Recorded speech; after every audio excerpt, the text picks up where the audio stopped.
Okay, I'd like to read a prepared statement. This meeting is our regularly scheduled official action meeting when we will vote on matters which have been discussed in previous meetings. Tonight, we will present proclamations to outstanding students. This meeting is being videotaped for community cable channels. Individuals attending this meeting and intending to speak to the board should be aware that they are being videotaped. In order to meet the requirements of Pennsylvania Sunshine Law, it is necessary to record the names of all citizens who speak to the board during the meeting. To assure compliance with this requirement, it's essential that those planning to address the board come to the microphone and state their name and address. Members of the audience are asked to limit their questions and comments to no more than 3 minutes.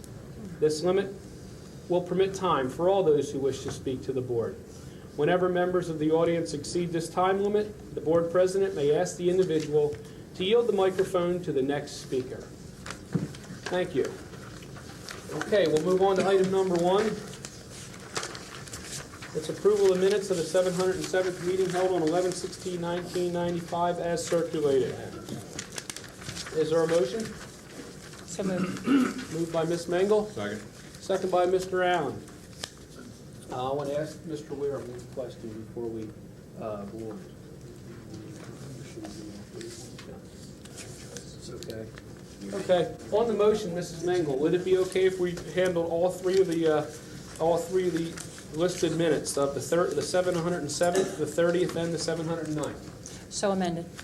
Yes. Okay. Amended and seconded. Any questions on the motion? Only question I have is on the first meeting, some of us weren't here. I don't know if we can approve all three of them. I don't know if there's any legal question or, it's a moderate thing, but just want to make clarification. I'll turn to our solicitor. I would suggest that those who weren't here, if you have a majority to approve the minutes without those, I would just have those who were present vote on the minutes of that meeting. That means you got to sever the first one from the Right, second. we're going to have to separate them. Okay, I have a question on the minutes. Okay, let's go back. And we'll go separately. Back on the floor. Back on the floor. Do you want to re-amend your motion that we will do them separately, Mrs. Mengel? So amended again. Yes. Okay, just trying to speed things up. Okay, thanks. good Mr. try. Brown. Okay, questions on the 707th meeting minutes? Ms. Scher? It's on the meeting of 12/4. Would you like to Oh, go I'm forward sorry. with your Okay. vote? And Yes, then, yes. since you're separating them? Let's move forward on item number 1, the 707th meeting. Any questions on that? All those in favor say aye. Aye. Opposed? Ayes have it. Okay. Now we move on to the next set of minutes for the 30th annual reorganization meeting. Is there a motion for that? So moved. Moved by Mrs. Mengel, second by Mrs. Krieger. Any questions or comments on the motion? Bottom of the first page, Okay. first side of it where the nominations were open for the office of president. And as you go down the minutes, after the motion was made by Donna Mengel to nominate Tom Clements, it doesn't designate the second. I believe I did second the motion on Tom's nomination, but we will have to amend those to include who's second, I would assume, for proper order. Most of these will designate not only the Right. motion, but also who seconded. Right. There was a motion without a second. So you didn't need a second for nomination of officers. Okay, the others include both the first and the second. I believe we had a motion that evening without a second. Okay. Well, we can check All the right. tapes, We have but there may be We have checked the tape, the president's request. You I didn't did, catch because- the second? Or you didn't hear one? Okay. Because I was pretty sure. Everybody here remember that night? Yes. Yeah. No. I thought I'd second Well- Donna's motion. She made the motion, and then the motion was made to close the nominations. You were chairing the meeting, Right. right? Can you second as a chair? Came from the second. It was the second on this one, I'm assuming. If it's not required, then that's fine. If it's not required to be there, then it's no I think, problem. Because I remember the Right, yeah. confusion over when Mrs. Sher, John was let me, nominated. there was, when I read the minutes that Mrs. Canavan had prepared and handed to me, I looked and read, and I believe we're at the bottom of, it's BM-1, down at the bottom, where it says, motion was made by Donna Mengel to nominate Thomas Clements, period. Motion was made by Donna Mengel, seconded by John Schilling to close the nominations. In that area right there, I asked Mr. Ware to review that because that night, I didn't recall a second. Now, that's when I asked Ken. Ken, I'll turn it over to you. We played the tape, rewound it, played it, checked it several times. The camera Okay. was not on the face of the person speaking. We believe the voice we heard was John Schilling. Yeah, I did. I thought I did. But you may have both seconded at the same Well, time. maybe not. But I turned over to Ken as to what did the tape pick up? If it's not relevant to the minutes, if it's not required that that be listed, then that's fine, we can just go forward. Let's find I it. just thought technically that if we We needed did look it. at the tape several times in an Okay. effort to be accurate. Fine. Okay. Okay. Call the question. Okay, call for the question. Okay, we're on item, actually, I'll call it 1A, recommend approve the minutes of the 30th annual reorganization meeting. Any other questions? All those in favor say aye. Aye. Opposed? Ayes have it. Moving on to the next approval of minutes for the 709th meeting held on 12/12/95. Is there a motion? So moved. Moved by Mrs. Mengel, Second. second by Mrs. Krieger. Questions or comments on the motion? Mr. President, the only question I have is, we received these minutes tonight just before the meeting. I'm assuming this was because of the weather? This was sitting at my place when I sat down, and the minutes from last week's meeting were in here. I did not get them in my Oh, this packet. third set? Okay, Yeah, the one dated 12/12. they were probably the ones that I just signed on Tuesday. 12/12, No, I signed 12/4 were on my, I signed four. You're right. I just signed 12, both of these on Tuesday. One of the reasons that I signed them late was the question about how they were going to read as far as the motion. That is probably it is my cause for the delay. it's not a problem, it's just that when we got our packets on Friday, Right. there was a mention in there about the minutes, and it said the minutes from 12/12, and I did not They get them weren't until there. tonight. And I'm assuming because of the weather, It was- things are a little, turned upside down. It was twofold. It wasn't just the weather. It also did have to do with this paragraph at the bottom, which we did just vote on. No problem. Okay, any other questions or comments? All those in favor say aye. Aye. Opposed? Ayes have it. Moving on to item number 2, proclamations. I'll turn it over to Mr. Weir.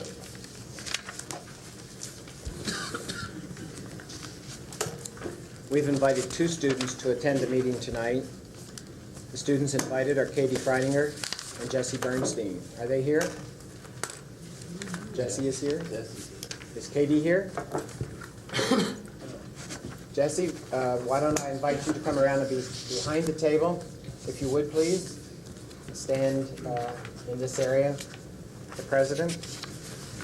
Jesse and Katie were invited because of the writing that they turned in to their teachers, and this writing was submitted and was recognized in a National Achievement in Writing Award contest, the 1995 Achievement in Writing Award contest.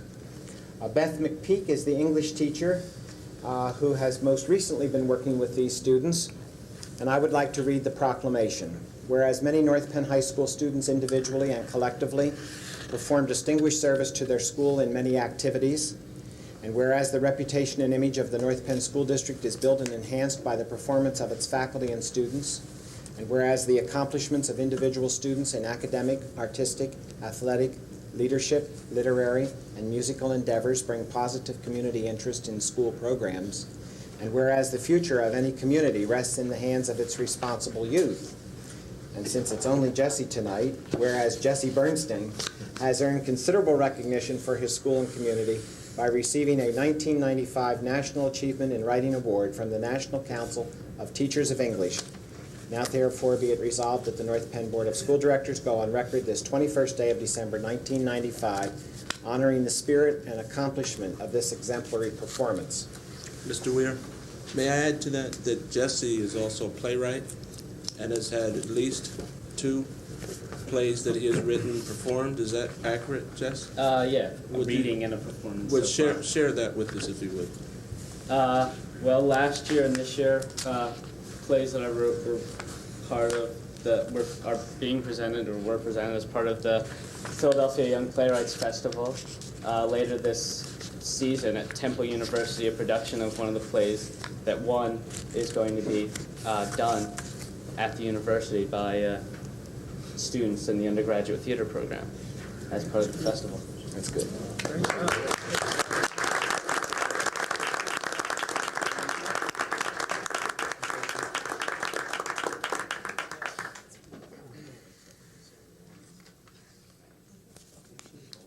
She's not here. Katie is not here, is that correct? While we're on proclamations and while we're on students, I'd like to go away from the agenda a little bit and turn it over to Dr. Bond to introduce some students who are here tonight. Thank you, Mr. Clemens. I would like to introduce Natalie DeMora. Natalie is the president of the Student Government Association for this year, Northern High School. And in turn, she will introduce a couple students and say a little about them. Natalie? Would you go to the podium?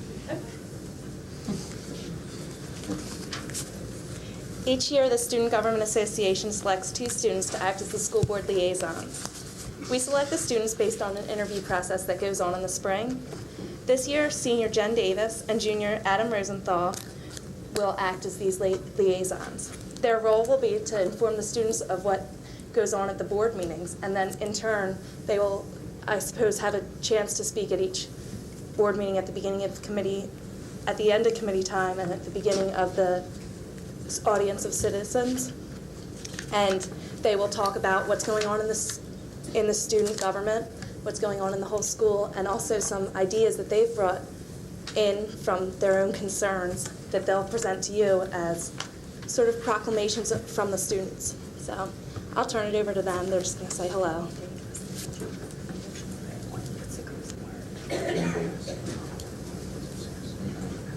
Hi.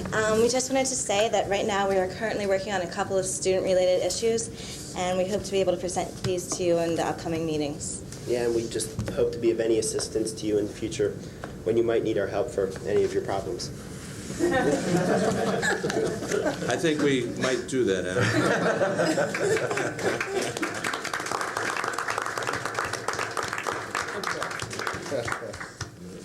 Thank you for coming out. Okay, at this time, I'd like to move on to BA1, before we move into the committee reports. This section, you'll see it's in the second page of the packet that you received tonight. Under this item, I'm going to recommend approval that this board nominate Sharice Krieger for consideration by the Montgomery County Intermediate Unit Board. Second. Okay, motion's made by the president and seconded by Mr. Hill. Are there questions or comments on the motion? Hearing none, all those in favor say aye. Aye. Aye. Opposed? Ayes have it. Moving on to number 2, as president, I'm recommending approval of appointment of Patrick Mosey as a representative to the Joint Operating Committee of the North Monco Technical Career Center. Second. Second by Mr. Allen. Okay? Any questions or comments on this motion? Yes, Mr. Clemens. Okay. The other evening, Patrick Mosey did participate in his first official meeting of the JOC, and I think in light of that, this should be a ratification of the appointment, since he already Okay. participated in the minutes on one official meeting. I'll amend my second to reflect. Okay, and I'll amend my motion to point out ratification. Thank you. Great. Correct, Mrs. Mangle. Okay, any other questions or comments? I'll just make a comment. I don't think this is something that we really did before formally at a board meeting. Thought it was a good idea to do it. So that's why we're doing it. Good. Hear, hear. Okay, any other questions or comments? All those in favor say aye. Aye. Opposed? Good luck. Ayes have it. Thank you. Okay. Let's move on to item number 3, which would be the committee reports. Item 3A is facilities, grounds, and buildings. Mr. John Schilling. Nothing at this time. Nothing to report? No, I'm going to go through Penndale next week, and I'll give a report after I go through that, but I want to start. Okay. Anything else? I think later on in the agenda, we're going to be talking a little bit about About the change. about a change order at Yeah. Penndale, but we can talk about that I was going when to that weigh comes in. up. Okay. Okay, any other questions or comments of Mr. Schilling? Okay, hearing none, we'll move on to item 3B, Community Services and Policy. Don Hill. Yes, tonight we have the first official public reading of 2 new board policies as submitted to the board members and to the audience in their packet. Both of these policies were discussed during the past week during our public work sessions. These policies will be scheduled for a second public reading during January.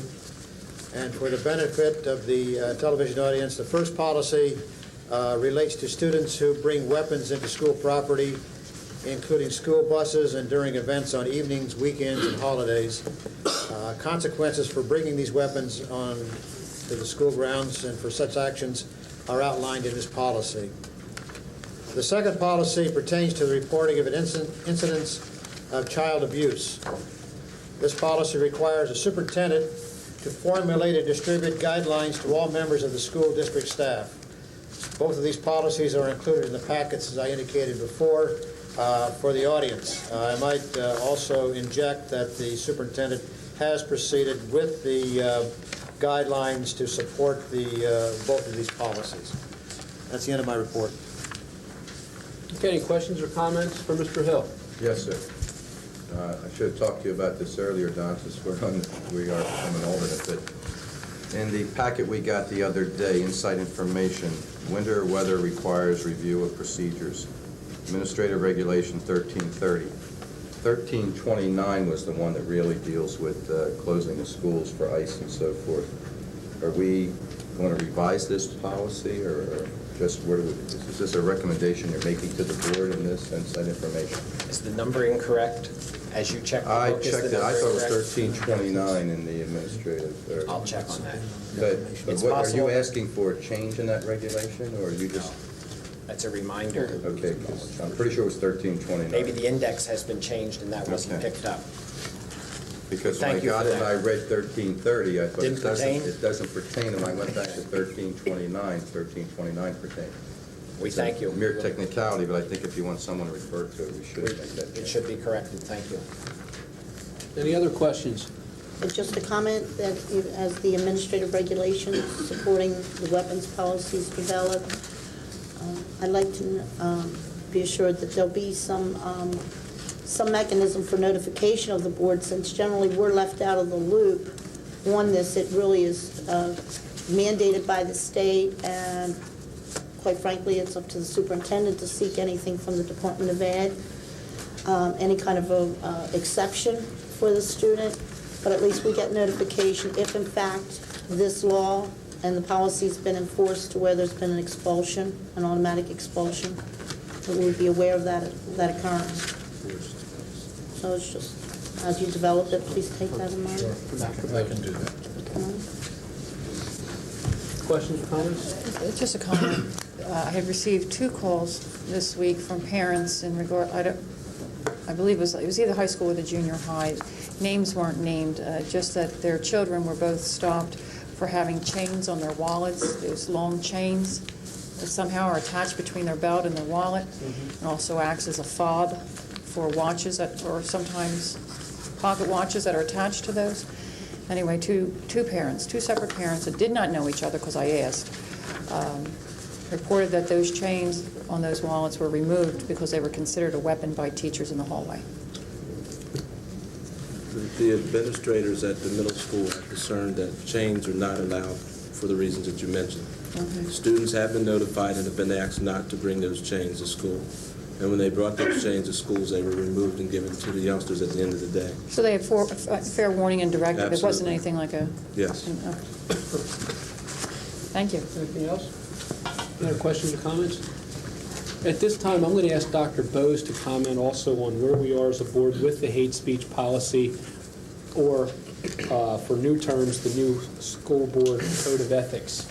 We talked about it at the last work session, and I think we should bring it up, and so I'm going to turn it over to Dr. Bose under policy. Our current plans are for the board to discuss that proposed policy, which will take the form of a board code of ethics for board conduct and school board responsibilities. That will include reference developed by Mr. Potash in the former hate speech policy. And with his knowledge and his advice, knowing that such a policy would not have been enforceable or would not have equally applied to all those who might be future subjects if there's a claim of a violation. So the board has decided to adopt a code of conduct for itself, and that will be sent to the board tomorrow in draft form, and the board will discuss it publicly at its January committee meeting, and I believe that's January 9th. It'll be the first opportunity for the public to see it and to respond as well. Okay, are there questions or comments on that? I take it that code of behavior will be strictly for board members, not employees? That's correct. Any other questions or comments? Why won't it be for employees? If we're going to establish a code of ethics, should that be something that should be perhaps through the whole school district? We already have process, Mr. Mosey, to deal with employees whose conduct is unbecoming, improper, unprofessional, or illegal. We don't have any means, as Mr. Potash pointed out to us, to enforce any initiative over a board member or a member of the general public who may say something that is offensive. So this represents the board's decision to take a higher road and to adopt a code of ethics for itself that applies to everything and not merely speech. Thank you. Could I please have forwarded those code of ethics that apply to the employees? Because most of those, as we've faced situations, it basically has to be pretty extreme. I think far more extreme than the code of ethics that you'd be bringing forward under board behavior, as far as the action by an employee, particularly a unionized employee, before any real disciplinary process could take place. So what is out there, I would like to see exactly how well that's defined. I'll forward that to you.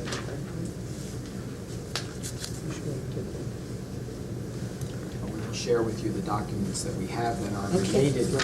I don't think we'll see exactly the document that Dr. Bose is describing for board members, because the document that he's describing for board members, I believe, is unique for board members, but we will research other related documents as you request, yes. Okay, thank you. Any other questions or comments? Okay, nothing else for community services and policy? Okay, hearing none, we'll move on to item 3C, elementary education. Mr. Bill Allen. No report. Any questions or comments on elementary ed? Mr. Clemens, I Yes. just would like to ask Mr. Allen if he could please contact me and let me know, and Dr. Sugar as well, about any upcoming review committee meetings in regards to the English language arts and reading review committee that's going on, please. Say that. Upcoming meetings of the committee? Yes, please. On the reading and curriculum. Reading curriculum? Okay. Please, I'm the alternate. Okay, any other questions or comments on elementary ed? Only that I'm still waiting the legal advisement regarding Mr. Keffer's leave of absence and what our options are regarding what we're required to do as far as finalizing benefits and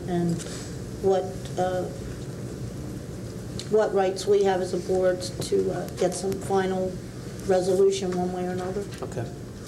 We can get that. Okay, we got that too. Okay. Any other questions or comments? Elementary ed? Okay, hearing none, we'll move on to secondary education. Patrick Mosey. The only thing is, I spoke briefly with Dr. Vaughn this evening. We are tentatively setting up an appointment for one day next week. Guess we should have said weather permitting, right? I mean, we should have probably said weather permitting. Yes, yes. Weather will permit that. But we tentatively have them, we're looking at Wednesday and go over some things which will possibly appear on the January agenda. Okay. Anything else for Pat, or any questions or comments on secondary ed? Okay, hearing none, we'll move on to special education and student services. Sharice Krieger. No official report at this time, except to say that Ms. Clark and I have made brief contact about meeting immediately after the holidays to begin my, I'm sure, arduous orientation with student services and special ed. And just to mention that on this evening's agenda, on page BA8, under student travel, we do have the first item there that's specifically to student services and special ed. If there's any questions about that, I'm sure Mrs. Clark is ready to answer those for the board. Okay, thank you, Mrs. Krieger. Any questions or comments on special education and student services? Hearing none, we'll move on to item 3F, support services. David White. No report. Any questions or comments for David? Or anybody else? Dennis? No, I'm sorry. Oh, okay. No, Fred said he hadn't seen Dave come. I don't say Oh, anything. Raise your hand around here. I see that, yeah, it's that aiming. It's like an auction. Okay, we'll move on to item 3G, finance. Vicky Scher. I just say that the state audit will begin next month, January 11th? January 3rd. January 3rd, they'll be in. Some of the new board members may realize the state audit's done every 2 years, and it generally encompasses the two past years. The years that they'll be involved with, Dennis, will be the 93, 94, 94, 95, or will they be back to 92, 93 to 93, 94 years? We'll go through the state audit where they come in and they'll be auditing those funds that are associated with state funding in those accounts. Will they just have an entry meeting? I know you mentioned about this beginning. They have an entry meeting, but they have an exit meeting that the entire board will be invited to. So you may want to keep that in mind. And that's it. Okay. End of the report. Okay, any questions or comments for Mrs. Scher or for Dennis? Yes, Okay. I do. Mr. Kelly, Mr. Scher, I'm in receipt of the letter received, I guess, sent to Dennis, that I believe we all received, in regards to follow-up questions from the last board meeting. And if many of you remember, I had brought up about the home and school bank accounts and the solicitation that they do, and some of the hefty accounts many of those elementary school, home and school accounts have on hand. One of the more comical things to happen in this last election is my opponents took it upon themselves to turn my 501c3 organization into the state. So I had the fun of going through an expensive audit, et cetera, of course, to find nothing. But of all the things that are listed as to what 501c3s are required to do, I am most confident that our home and schools fall short. And it also leads credence to the one woman with an accounting background that seeks to remain in the Home and School Association and work with those books and monies because of filings that were not being done on a yearly basis that are required. So I think we should pick up on the request here by Ed Furman that we do go forward and check as to the legal responsibility that those organizations have to reporting to the government. They should have, I believe the fine for not filing for solicitation license, which is due every year, is about $250, and they should be filed every year. And I'm almost positive they apply. Mrs. Lingle, I'm glad you brought that up.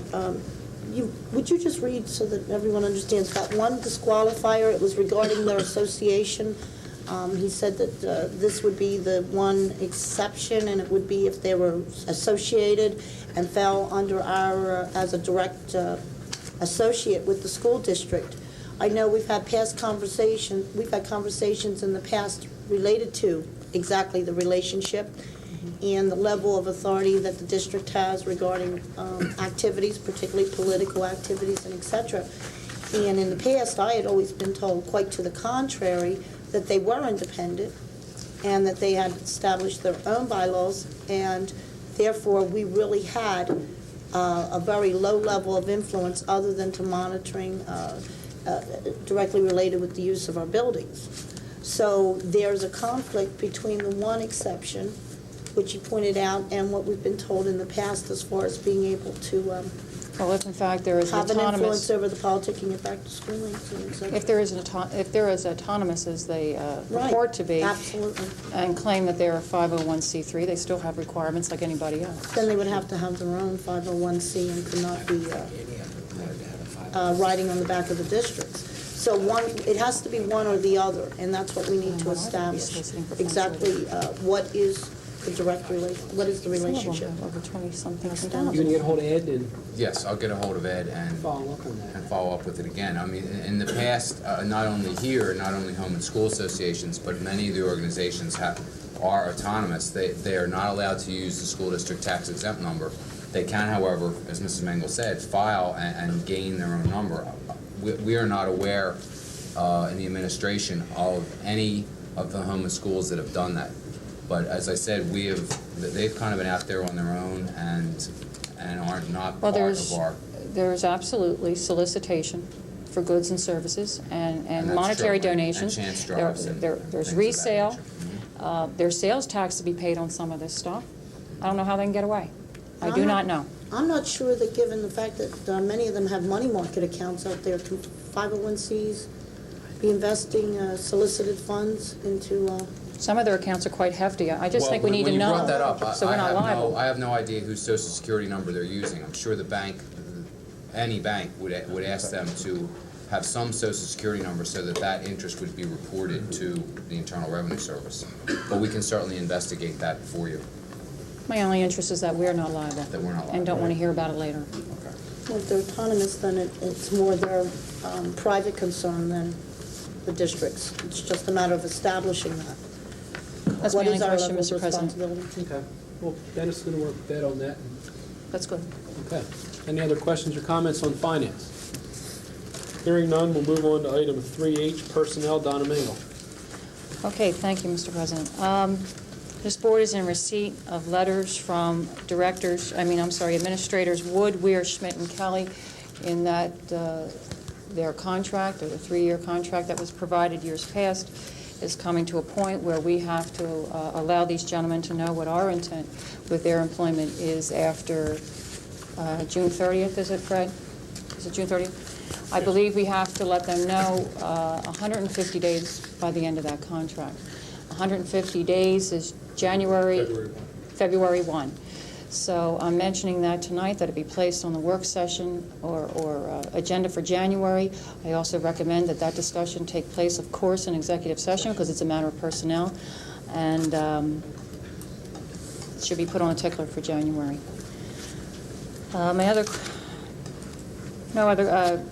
Nothing else to report, but I will be recommending a procedural change and possibly a policy if necessary in regards to hiring practices as we've known them in the past, and that'll come up as we get to superintendent's report for hirings. I have questions as to salary. I believe other board members do also, but also it'll be I will be seeking support that potential employees not be placed on payroll until, in fact, they are hired by this board, and that we no longer practice with ratifications. So, end of report. Okay, questions or comments, Mrs. Mingle? Or Fred? No, no questions. Okay, hearing none, move on to legislative. Donna Mingle and Vicki Scher. No report, Mrs. Scher? Only to say, the Kids 2 proposal, as I'm sure all of you are aware, just missed passage by one vote. I believe you all received copies of that legislation. It's a pretty hefty piece of legislation, and it's a little bit more difficult to read and follow than the summaries that we've received from our state reps. It was the summary itself that I received just prior to our last meeting that left me totally stunned regarding the public-to-public transfer funding involved with the voucher and the open enrollment clauses. During that time, I had both Dennis and Judy Clark review what I had received, and as I interpreted it, what that funding would be.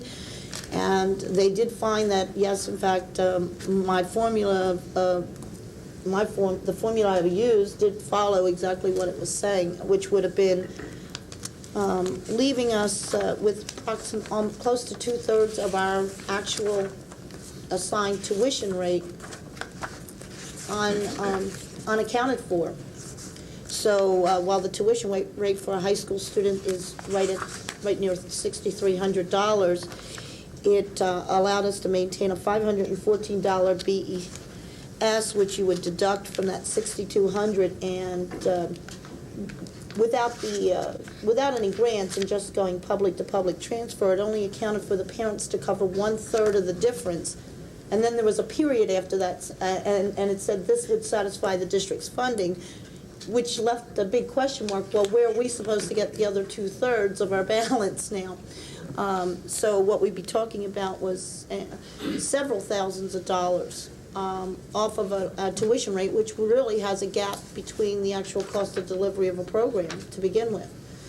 I think that before this goes back to the legislation and perhaps that one vote is obtained, we may want to consider some advisement to Governor Ridge and the state legislature on reviewing exactly what they've placed in this legislation and explain to us if that's really their intent, or have they forgot to tell us where that would be, because it seems pretty contradictory that one of the provisions of the act that they'd be passing is to end all unfunded mandates, and then to go on to the vouchers, and then you see that you've got perhaps the local taxpayers being asked to come up with as much as $5,000 to $6,000 to provide the additional money that it takes to actually educate a student that would be transferring in. I will say to our benefit, we are insulated to a degree in that one of the reasons for perhaps closing your doors to transfers would be lack of space. Which we're tight on, right? Okay. Because we could talk hundreds and thousands of dollars just off of a couple of hundred students transferring in that local taxpayers may have to fund if they don't revise this funding formula. I don't know if Judy has anything to add. Judy, you found that was correct, and the legislation is really difficult to work through, but what Mr. Sheriff said was exactly correct. And Dennis had a meeting, I know, with his business managers. They meet regularly. At the IU. And so he posed the question to them. Mm-hmm. And that was the determination, that we would be responsible for somewhere between $5,200 and $5,500 for every student who transferred in on the high school level. In addition to what funding was provided for. Correct. And the actual funding for the parent would be somewhere around $1,700. Well, Mr. President, I'm sorry. What disturbed me about this was it was so quiet.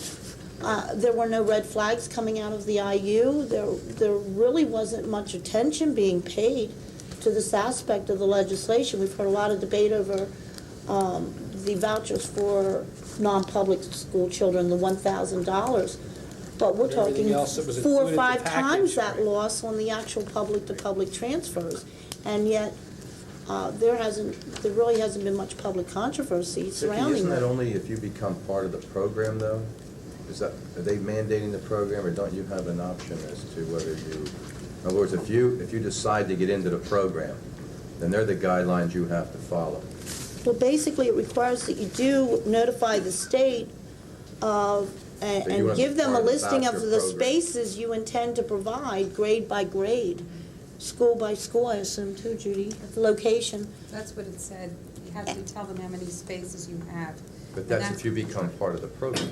No, you don't have. Oh, no, they're optional. This is a state. Have to submit that. This is state legislation that would apply to all districts, and I believe you'd have to have just cause to present to the state that you're just not participating. And your best defense on that is to not have several hundred open spaces rolling around through your school system. So, Mr. Clemens, it is the wish of Mrs. Scher and myself that this committee be stronger than it's been in the past, and that this board, because this district is so large and it is a flagship not only in reputation but in size, should provide more muscle in its positions on issues that face the state. So it'll be our wish to come forward to the board to get support in the form of resolution on matters that directly affect us and to lobby our immediate legislators.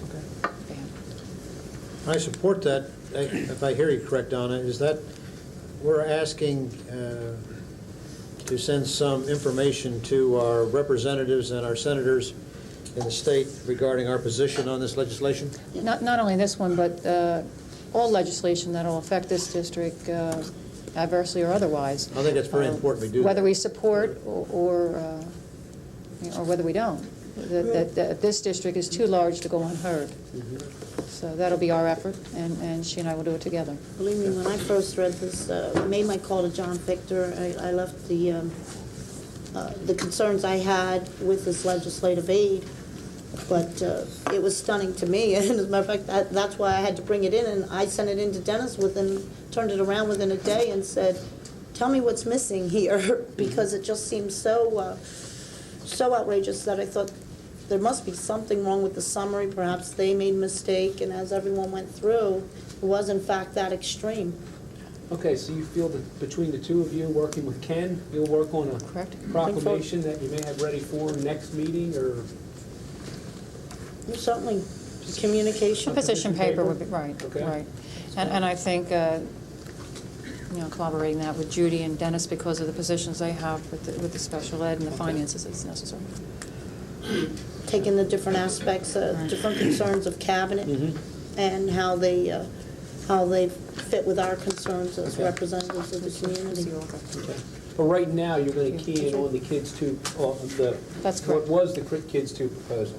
Right. It's off the table Just now, off but the it's table. But so it's certainly, close. I mean, Rich promises it'll be back in a discussion is year. going to continue. Yes. Absolutely. Okay.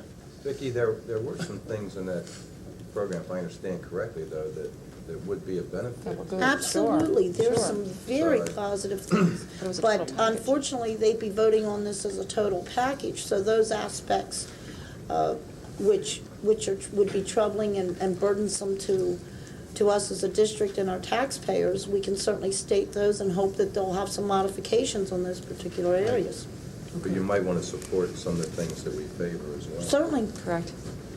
Okay. Okay. Any other questions or comments? Mr. Collins, I Yes. just would like to ask Mrs. Mabel, Mrs. Shear, what the status is of Mr. Gladdick's bill on the right to strike. There's been no Where it is. forwarding of, no updates since where Carmen had left off. I don't see that moving so fast. They're on break now, so. Well, I'd like to suggest that when it does become We active may again, want to. that we also make a statement in regards to that. I believe, as a matter of Take that fact, I asked for that one a couple months ago when Carmen gave a report on that it would be worth stating our I think that's position also on that. Attached to So I'll put last, that to you. what is it called, last best offer binding Binding arbitration? arbitration, right. Right. Not sure what the title We'll add is, that but- to the position paper, I don't know a how separate to bill it is. position It's- paper. Well, I don't know the number, but I know what That's you're talking fine. about. Okay, anything else? Under, Legislative. where were we? Legislative. Hearing none, we'll move on to North Monco Technical Career Center. The team of William Allen, Donna Mingle, and Pat Mosey. We met the other evening. We had an opportunity to share a holiday meal with members of all boards of the sending districts. There are 5 districts that make up the North Monco Technical Career Center. At that time, Mr. Mosey had his first official meeting. There was also a reorganization of officers. Ray Black from Perk Valley is the president, Peter Franz from Souderton is vice president, and this director was elected as secretary to that board. Also, we are in receipt of plans for a proposed addition to go on to the VOTEC for anticipated increase in student population and programs there. And as that unfolds, we'll be bringing a report to this board. You will also have a personal visit by Dr. Irwin to lay out what it is that he wishes to do, and also a financial plan. or the options, financial options for paying for whatever participation if all the districts vote in. It was secured by the solicitor at the VOTEC that each school district may choose to finance their portion of any expansion any way they wish. And one is not holding the other to how they go about their own financing. But there'll be a special meeting for that, and I believe that Dr. Irwin is attempting to arrange that for January also. January looks big. January is going to be very heavy. And so I would defer to Bill or Pat if they wish to add anything. Covered the big things, thank you. Okay. The only thing I would like to say is that I was very much impressed with the students and the faculty, the meal that they presented, and they were extremely polite and cordial, and I think Dr. Irwin said that it was sort of a final exam for them, and from this board director's standpoint, they passed with flying colors. They did a fine job. In fact, I want to send a note to Dr. Irwin to congratulate those young people. They're a credit to the school district and to their parents. Right. They did a very fine job. Excellent job. And a report. Okay, I just might add, I did attend that also, and I do believe when Dr. Irwin comes, they will have a plan to present to the board. Correct. Blueprint, Yes. maybe the model for the community to see. I don't. Yes. They had a whole booklet. The whole book. Okay. Madonna, will that be at one of our previously scheduled meetings? Is that what the Well, intent is? you bring up a good point, Vicki, because January is going to be packed. Are we going to do it at a regular scheduled? Let's see, what's the 9th? Is that a work I don't know session? if it would fall under executive session. I mean, it's Is not there any land purchase. consideration from this board to make that another night, or do we want A to pack it all in? separate Or do we just want to be prepared for a long night on the 9th? On the work session night. Work session night. I'm sorry, Mrs. Green. I don't know if this is the appropriate time to bring it up, but, you know, for the last 3 years that I've lived here, I've attended numerous school board meetings where the agendas are always packed. I had a discussion with Dr. Bose the other day about this, and it is a great concern to me as a board member in trying to prepare not only for the work sessions, but the action meetings in particular. I'd like this board to consider the possibility of adding another work session to our monthly agendas so that we have one work session and 2 action meetings a month in order to get the business of this district under control and as a mechanism to reduce the number of items that we have to discuss during the action meetings. That would involve more work session than it would an action It would meeting, be- because it's usually not the votes, it's the discussion that Work established. session.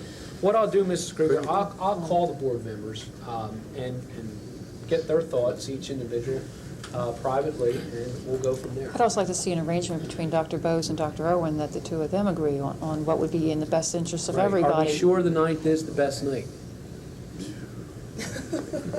Hey, there's putting him on the spot. You can answer that. The ninth, Well, I will tell you, we'll have a lot of items, you're I'm right. concerned. I'm Mr. concerned. That's a The very heavy agenda. The agenda's loaded. We're going to do the middle school program of studies, Tech prep. teaming, honors, the redistricting, boundary changes. Your plan, It- your it- possible It plan? really Right, depends you're- on what kind of a load the board wants to take on. Now, we can get a lot of the data, all the data to you in advance, Well, he's not but answering. studying it, it gives you some information, but you have to have somebody answer your questions when you have You questions. didn't even mention your alternative to the second high school. That too. And a review of the base contract And is next month? Contracts, That too. employee Administrative contracts. contracts? As well as the well- new policy. We've removed tech prep from January. Thank you, Dr. Bond. You've removed tech prep, Well, with the agenda we had, we didn't think that we but I've could been do very it. anxious for that. Okay, I understand. Mrs. Sher, Could you we wanted to make a perhaps have comment. could we perhaps have the VOTEC moved to February? That's why I met with Dr. Bose and Dr. Irwin, Yeah. discussing that between themselves as administrators and seeing what's best for both They're not camps. intending to have, I mean, they've got to deal with 5 school districts to begin with. I don't Correct. know that everyone's Correct. going to be on Right. such a fast track for a final decision on this. I don't know what the schedule is right now for the VOTEC to want to have the green light, but It's definitely a big budget item. Has to be a part of the development of the 96-97 budget. Correct. And you've got to think about how to finance it. Absolutely. I realize that. Well, is February too late? Do we need to have a special work session? I think February's I'm open for comments. Again, I think that February's the fine. deference should be between Bose and Irwin. Okay. Ms. Let us Mingle has a know. good idea. We'll Let- turn Let me see what the options are, advise you of how we might best accommodate it, and Good. then respond to your direction. There may be a couple of other issues that are now standing on our standing committee meeting that may shift if we do end up with a second work session. Right. So that we You'll give them a call. I will. Okay. Mrs. Krieger, I will talk to board members about your suggestion. Thank you. Okay. Anything else on North Moncal? No, any report. Hearing none, moving on to Merck Science Partnership, David Whites. No. David, I just might want to add, I would like to have John Schilling as a co-liaison here, and maybe when you get a chance, you could bring him up to date where we are with Merck, and just so we have another person to get on board with Merck. All right. In the meantime, I have no report. No report, okay. Let's see, okay. Mr. Clements, can I interrupt? Questions or comments on Merck? I'm sorry. Oh, no, can I interrupt on a second? Any questions or comments on Merck first? Okay, hearing none. Now, Mr. Kelly. Thank you, Mr. Clements. I was remiss in not bringing this up under support services, but I'd like to introduce to the board Mr. Louis Nyman, who's the new manager of technology. He's here tonight, so.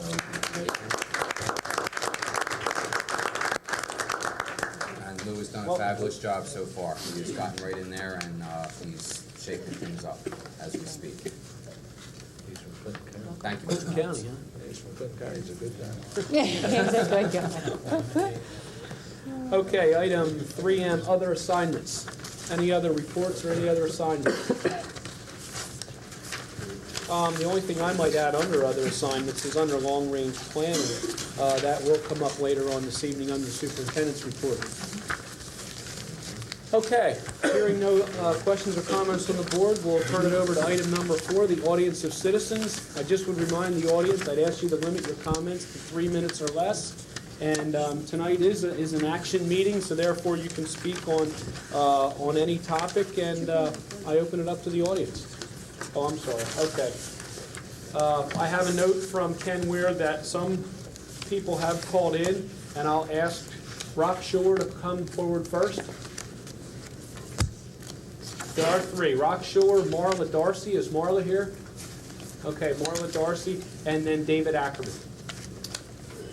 Father Rock Schuler, 405 North Broad, Lansdale, representing the Coalition for Human Dignity, composed of area residents and organizations.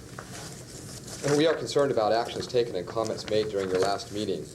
Several members of our coalition were present for the first part of the meeting, expecting that the proposed hate speech policy might come up for discussion, as had tentatively been announced at an earlier board meeting. When the board recessed for a break, it was late, and numerous individuals went home believing the policy would not come up. However, it was brought up for discussion during the second half of the meeting. This, despite the fact that there was no indication in the prepared agenda that it would be discussed. Bringing up such a policy late at night when most people had gone home and without any indication that it would be discussed was not an act of responsible behavior on the part of elected public officials. It is certainly not in keeping with the principle of full disclosure upon which many of you ran for office. We would hope that in the future agenda items would be fully disclosed to the public in a timely manner prior to their coming up for discussion.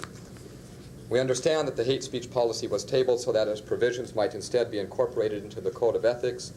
We understand that this was done in order to make the provisions enforceable, and we are in qualified agreement with this move. We thank you for your assurances that progress is being made to develop and implement a Code of Ethics. We expect this progress to continue. We will monitor it, and we would like this Code of Ethics to contain the principles of the whole old hate speech policy. Such a code must also contain meaningful internal sanctions against violators.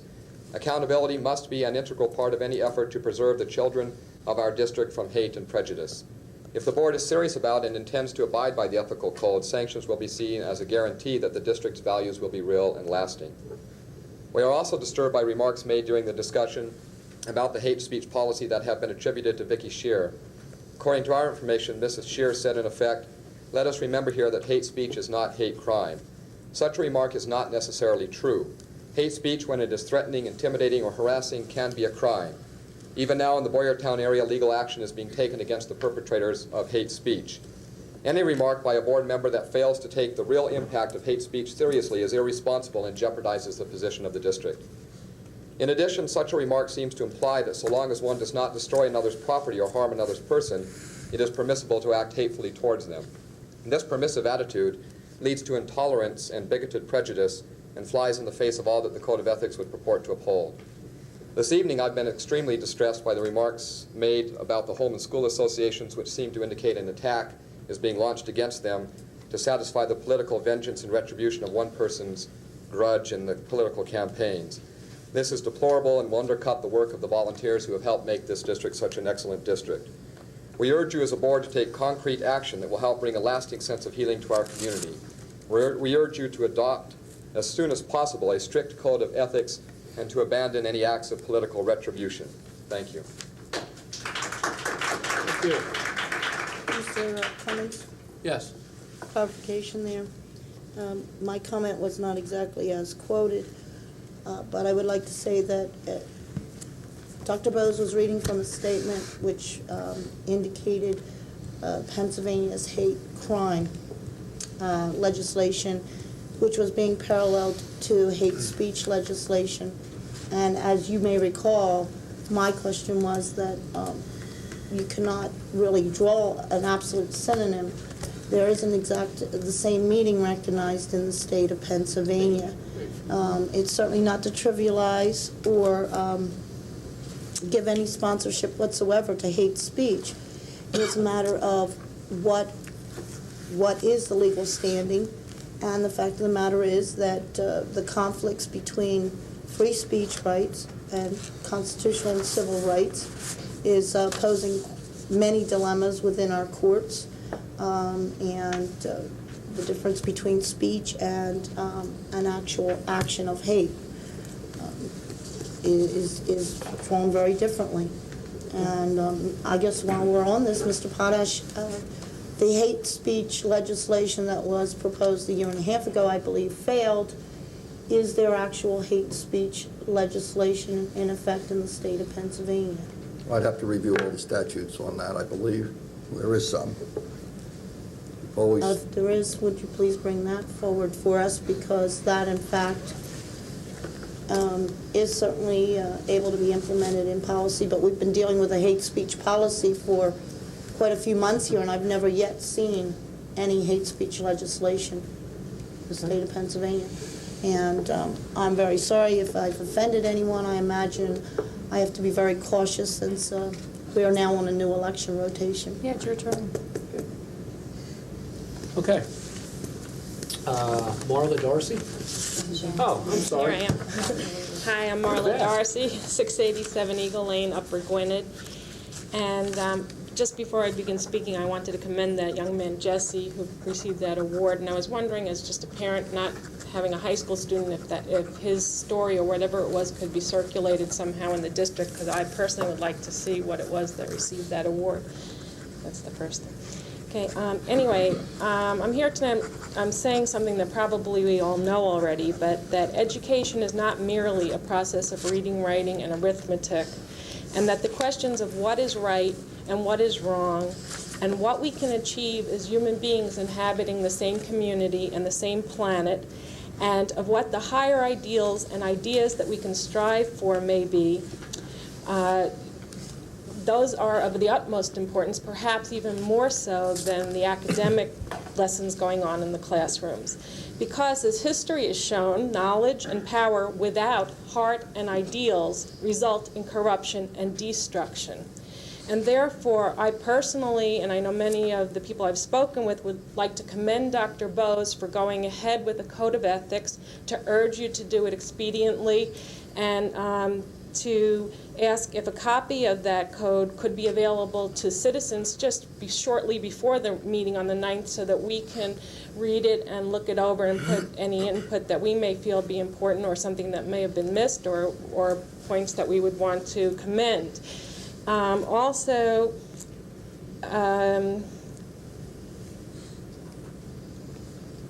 I wanted to ask a question that I feel is important.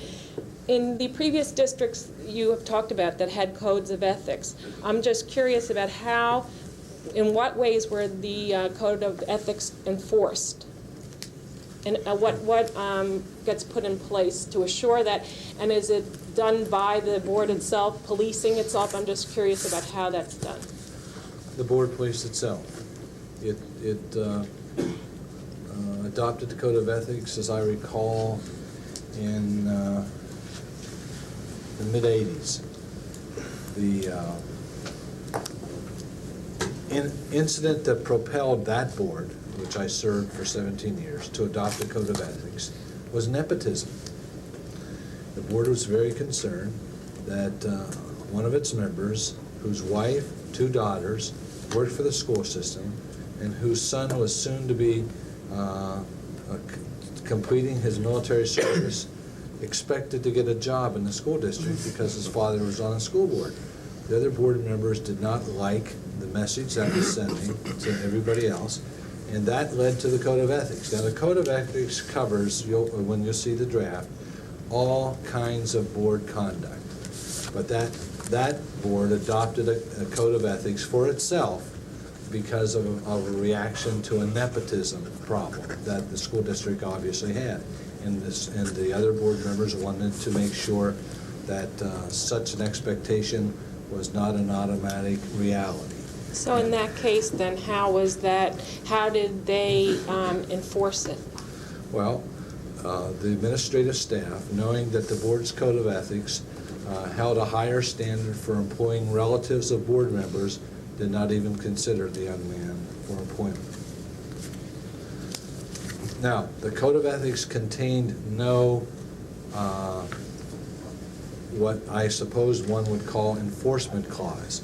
It simply established a higher level of behavior and conduct, and the board, after this nepotism issue passed, abided by its own code, and only occasionally can I remember one board member suggesting that the whole board review an incident that might be a violation of the code of conduct. Then Mr. Pottash, I'm sorry, go ahead. It's simply lifted to a higher standard of conduct, the whole board's expectation of itself. And I found in those probably 10 to 12 years after that policy was adopted, there was no need for any enforcement feature.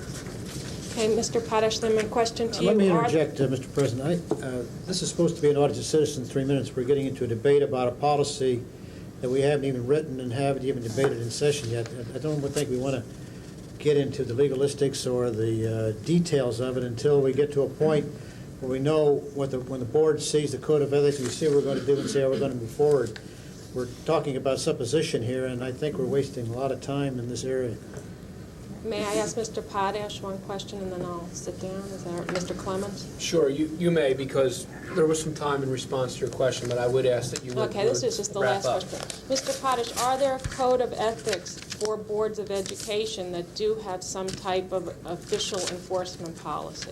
There are codes, do you want me to answer that? Sure. There are codes of ethics, but there isn't too much you can do as far as enforcement, other than in board governance, you have the ability to censure a board member by adopting a resolution of censure, making such censure public.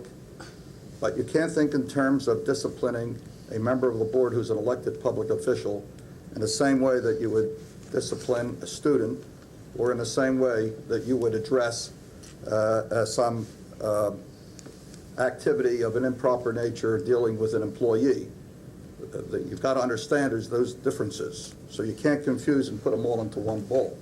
When the board adopts a policy or a code of ethics, and it's my understanding from what was said this evening by Dr. Bose that I'm to work with him and make part of the code of ethics what had been the proposed policy of racial and ethnic defamation. So it fits into that code of ethics. However, you got to understand codes of ethics are really a question of board governance themselves.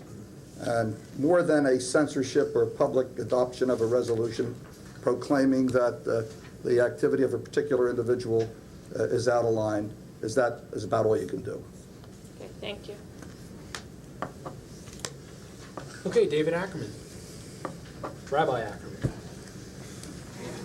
David's fine, okay. As long as I can call you Tom. Sure. Mr. Clemens, Ms. Mengel, directors of the board, as always, I thank you for the opportunity. And Mr. Hill, at the risk of wasting yet more of your time, and alas, at the risk of sounding like a broken record, I want to also add a voice urging adoption of a code of ethics or a code of conduct. I want to offer, I think, a slightly different argument for it, if I may. It seems to me that it may be helpful for the board to think of a code of ethics as an exercise in what I call symbolic leadership.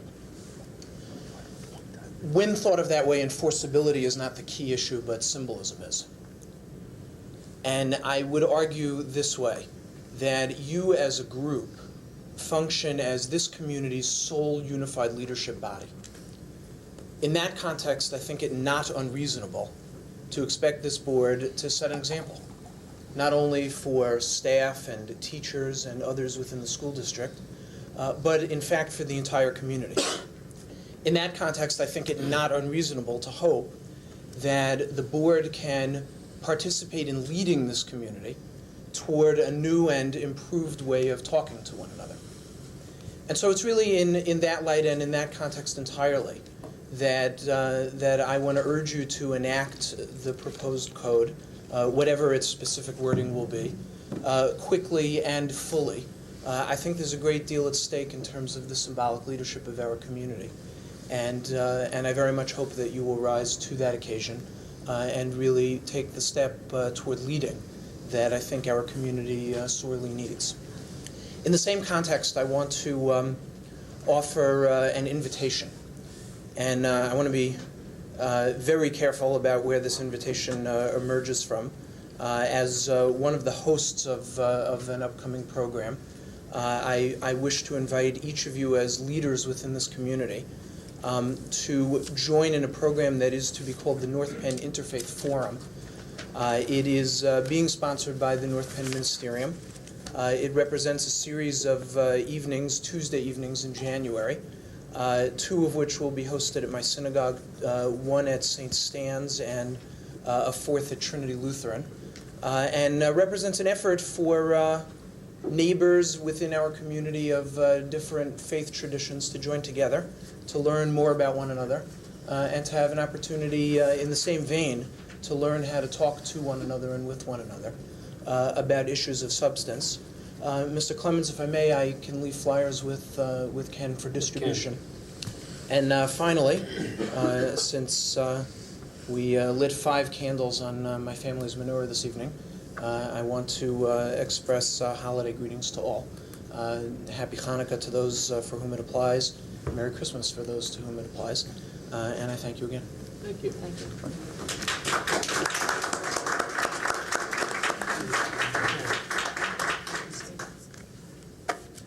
Okay, those are all who called in or wrote in. Are there any other comments?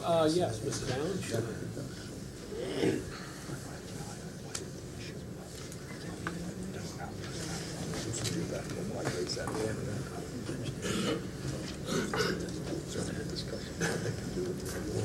Good evening. Ellen Allen, Hatfield, Pennsylvania. I don't think this would come as a shock as to why I would stand up here tonight, but I had some curiosities and maybe even some disappointments. The curiosity would be, I don't have any background on the information that the letter that Director Donna Mengel mentioned earlier. I do have some disappointments and some comments that were followed up about that letter, about possibly the goings-on in our homeschool associations. I myself have been a homeschool member for probably some 12 years now. I have been very proud of that. I have seen some really good operations in place. And yes, our homeschool associations do have healthy budgets. They range probably in the elementary level anywhere from maybe $13,000 to $30,000 a year. My disappointment is that we do a lot. There's dismay also that this is not acknowledged. I really wasn't asking for that. I guess a big concern that I have about many things, and I think it's the root of a lot of the problem, is the lack of information we all have about one another.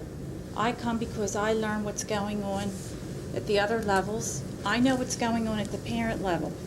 But I come to these meetings because I learn what's going on in curriculum and administration and all across the school district.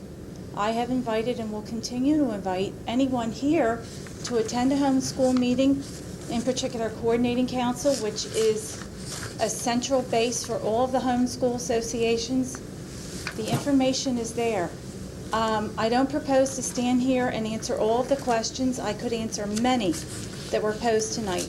Homeschool associations should, and in most cases do, fill out a sales and solicitation report on every activity that there's any money exchange. Most homeschool associations have an audit at the end of the year. I could go on and on.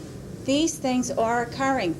But when I hear people make comments that we're riding on the coattails of the school district, that's a concern. We are people who are out for the good of the children, the good of the school district. Where would we all be if we didn't raise that X amount of dollars? There's a lot of money that we pull together. And these don't just buy goodies. These things buy necessary things. They are supporting libraries, audiovisual equipment. I could go on and on. So please do investigate and learn what we are doing. We're worthwhile. Thank you. I have to agree with Mrs. Allen's point that, Vic, I think, David, did you say something? Tom, I'd like to suggest that if the Home and School Coordinating Council is interested, other than in January, of course, that if they would like to make a presentation to us about what benefits they provided to their schools, I'd like to ask that we allow them time to do that at a work session. Would you want to do it in January? January is How about February or March? I'm not even going to speak for them. If they'd be willing to prepare a presentation like that, I'd certainly like to hear what kinds of good things they did for the children in our schools during the 95 school year. I'd just like to say that there is no doubt that the home and schools and the hundreds of volunteers that are involved in putting together many of the activities as well as the equipment, we see them on agendas when we accept those gifts, be it playground equipment, computers, etc. And I don't think there should be any mistaking the questions regarding where we stand within the structure, where they stand within the structure of the district, as well as the technicalities that if concerns were brought to Donna Mangle regarding accounting concerns, it's better that we find out the answers to those, and that, you know, particularly if it does involve us. Like I say, if the separation is clear enough and clean enough, then whatever would come forward through any disclosure there would be really with the organization itself, just so we have that clarified as to whether or not we have any involvement in that or not. Okay. And I think that there's been numerous times when we as a board have certainly recognized and thanked the home and school, perhaps not often enough or loud enough. And the two shouldn't be confused. We'll see if we can work out to have them come forward in March, maybe April, something like that. Okay. Okay, I think I saw Mr. Anderson's hand second, then Mrs. Clark, and then we'll go over to Mr. Taylor. Thank you, Mr. Clemens. Greg Anderson, Abbey Lane, Montgomery Township. I'd like to start by wishing you and the entire board happy holidays and express my hopes for a productive new year. It sounds like there's going to be a very busy new year. I have 4 questions this evening about things on the agenda addressed to different people. The first, I think, would be to Mr. Weitz or Mr. Nyman. I was looking at the computer bids that are coming up a little later on, and I noticed that the bidding was not exactly tight for these items. There's a $400 differential between the first and the second bidder. I also noticed that all of them are from very far away. This sort of echoes, I think, Mrs. Scher's comments from the last meeting about the fact that there's nobody even from in Montgomery County or anywhere within North Penn. I'm wondering, are we going to make more of an effort to include those local people? How do we pick who we get now? Because as someone who buys computers all the time for my business, I consider what you're buying here to be a commodity. And when I see $400 differential between the 2 top bids, it makes me think either 2 things. Either people think they can get away with something, or perhaps there's a substitution of equipment or a lesser brand name or something like that. So I wanted to find out also once we get this stuff, how do we certify that we got what we ordered and that it meets the spec? Does someone actually look at it and make sure there's enough memory and whatever else was ordered and so forth? Because I would be surprised to see a $400 differential on items of this Would you nature. clarify which part is just a $400 differential? I see tens of thousands. Well, per Right. computer, if you're ordering 56 computers, it looks like a unit differential of about $400. Oh, per computer. No, per machine, it looks like about a $400 differential. And it strikes me as an extremely large differential for something that is this much of a commodity these days. And I was seeing 23,000, Greg, too, and I'm like, no, I already did I the wish division by 58, and $400. it made me wonder, these people are from distant places, and they don't even seem to have bid very tightly, and there's no, how many people do we send this out to? Did people locally not respond? Why didn't we get a good aggressive bid on this? That was the case. Well, I think we did get a good aggressive bid when you consider that the high bid was 188 and the low bid's 142. And yes, it was sent out to 10, or what was it, 12? Yeah, Lou wasn't here. And these are the 4 that responded. Okay. Secondly, in regards to the home and school, I guess every school system has PTAs and similar organizations, and I'm sort of surprised since he's here tonight, nobody asked for the solicitor's opinion, so if I may, since I know you represent other districts, how do other districts handle their relationship with their PTAs or home and schools, and has the government ever gone after them for filings and licenses and things like that, or are we making too much of the situation? Well, first of all, PTAs are really not an arm of the school district. They're not an agency of the school district. They're totally independent. We like to think in terms of because of what they do in helping and enhancing some of the activities, we give them special consideration, but they are really no different than maybe the Boy Scouts or any other separate entity, though they are here and they do serve the school district. We are not permitted to give them our sales exemption number. They have to have their own number, and I have many, many times given this opinion to the Board of School, to the administrative office, that they have to get their own sales number. Many, many times, because of that particular legal advice that I've given them, they have donated monies to the school district. The school district buys the item, so they do take the advantage of getting or the school district getting the sales tax exemption. There have been instances, and I know of many instances, where the appropriate authorities have questioned the non-filing or the non-accounting, for example, of items or activities. And they have certain responsibilities. There's no question about it. They do have certain responsibilities of reporting. We have given advice as to how they should conduct themselves, perhaps getting under the umbrella of the state organization, of the PTA organizations. They have certain advantages because of that.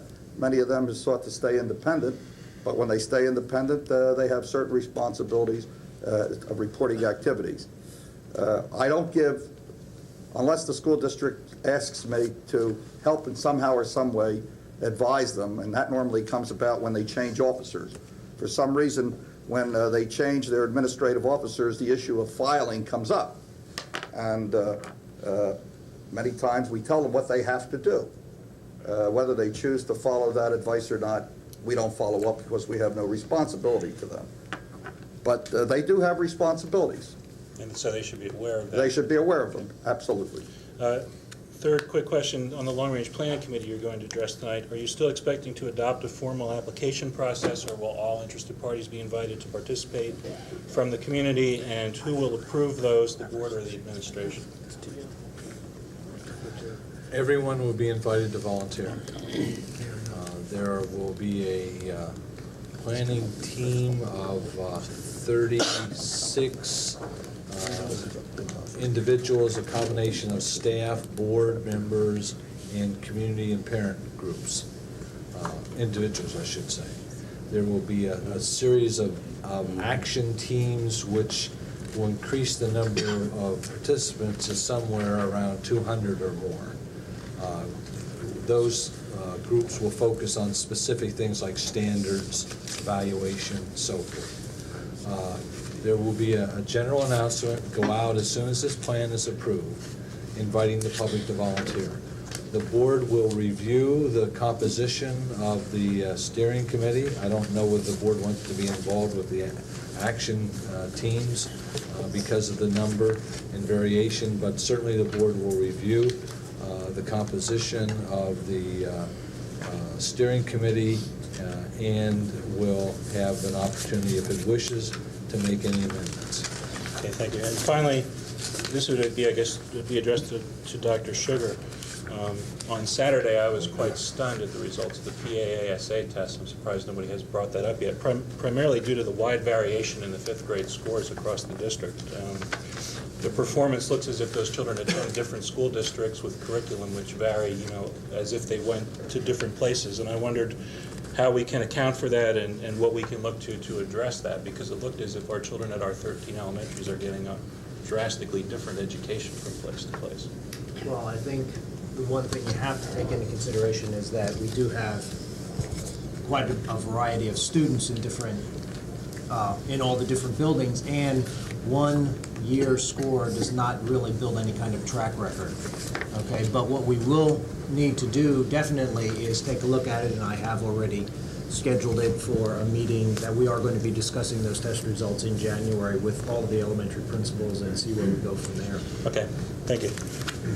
We also should point out, Mr. Anderson, that we're really disappointed that the state did not provide any state averages. We have no measure, no milestone against which to view our own students' performance.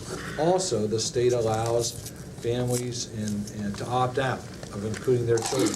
So when you see a percent, which in those 4 categories, how many kids fell into high, low, high, medium, or whatever they were, it doesn't tell us enough to know if we're comparing apples and apples. For instance, North Penn High School didn't even qualify because more than 20% of the kids chose not to take the test. They opted out of the test.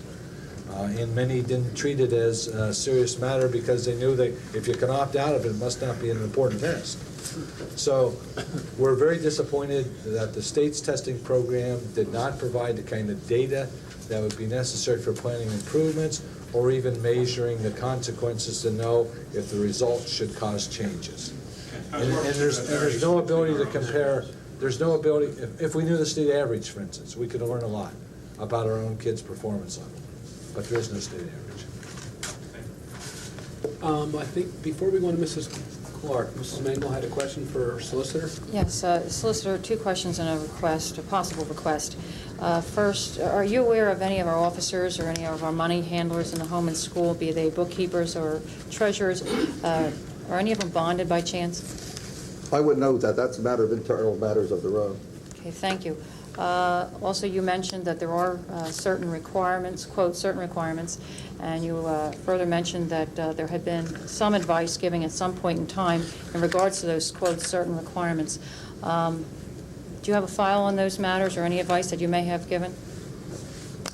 Well, I recall some years ago the question of whether or not they should become, first of all, the issue of what their status was first came up, and Mr. Kelly's shaking his head. It was raised by Mr. Kelly, what was their status? Okay. And that was one issue we addressed, and that was consistent with what I said this evening. There's also a question of how much money they raised, to what degree, and what the reporting requirements are. And we did address that at that particular time. Whether or not there's anything in the file or not, I don't know. But Dennis Kelly would know about that because this was an issue that was addressed some years ago. Do you recall any written memorandum of such? I wouldn't recall about what we did in this district. There was something in writing, Mrs. Mangle. I can go back to Mr. Starkey's files and see if I can come up with Okay, so I would then ask both of you gentlemen if you will seek that file and give me copies of the entire contents of those files. Thank you. No further questions. Okay. Karen Clark, Montgomery Township. First, it's important to me to state for the record and in public that I believe Dr. Mangano is perfectly capable and qualified for the position that she's been recommended for. That's for my own personal self. However, regarding the long-range plan and process, I'd like to know if it's already been determined how much money will be paid to Dr. Mangano's successor, who's going to take over a part of her job that she has now, because she's going to be doing different work not added work? And will Dr. Mangano's entire salary and her secretary's salary with the added compensation be part of the budget that's included for how much this long-range plan is going to cost? I also think it's an unwise idea from a historical perspective to pay any cabinet member to head a committee, because in this district, usually whatever we start doing ends up going on forever. The entire price of this process should be known by this board prior to their approval. I'd also like to share some observations that I've made of the board in the last few weeks. I think it's important for some members of the board to begin to lose their minority mindset. While those of you who were once in the minority certainly cast important votes that with their explanations helped push this community towards your positions, culminating in the vote that we had in November, now your votes are even more important because together each vote can begin to affect real and measurable changes in the direction of this district. Like last week, this board has the opportunity tonight to keep another campaign promise. That promise was to rein in administrative salaries and begin to bring financial control back to the board. While I'm not optimistic that that promise will be kept tonight, it was important to me that I remind you of that commitment to the community that elected you. Thank you. I believe Mr. Taylor was next, and then we'll come over to Mr. Bassito, then back to Mr. Robinson.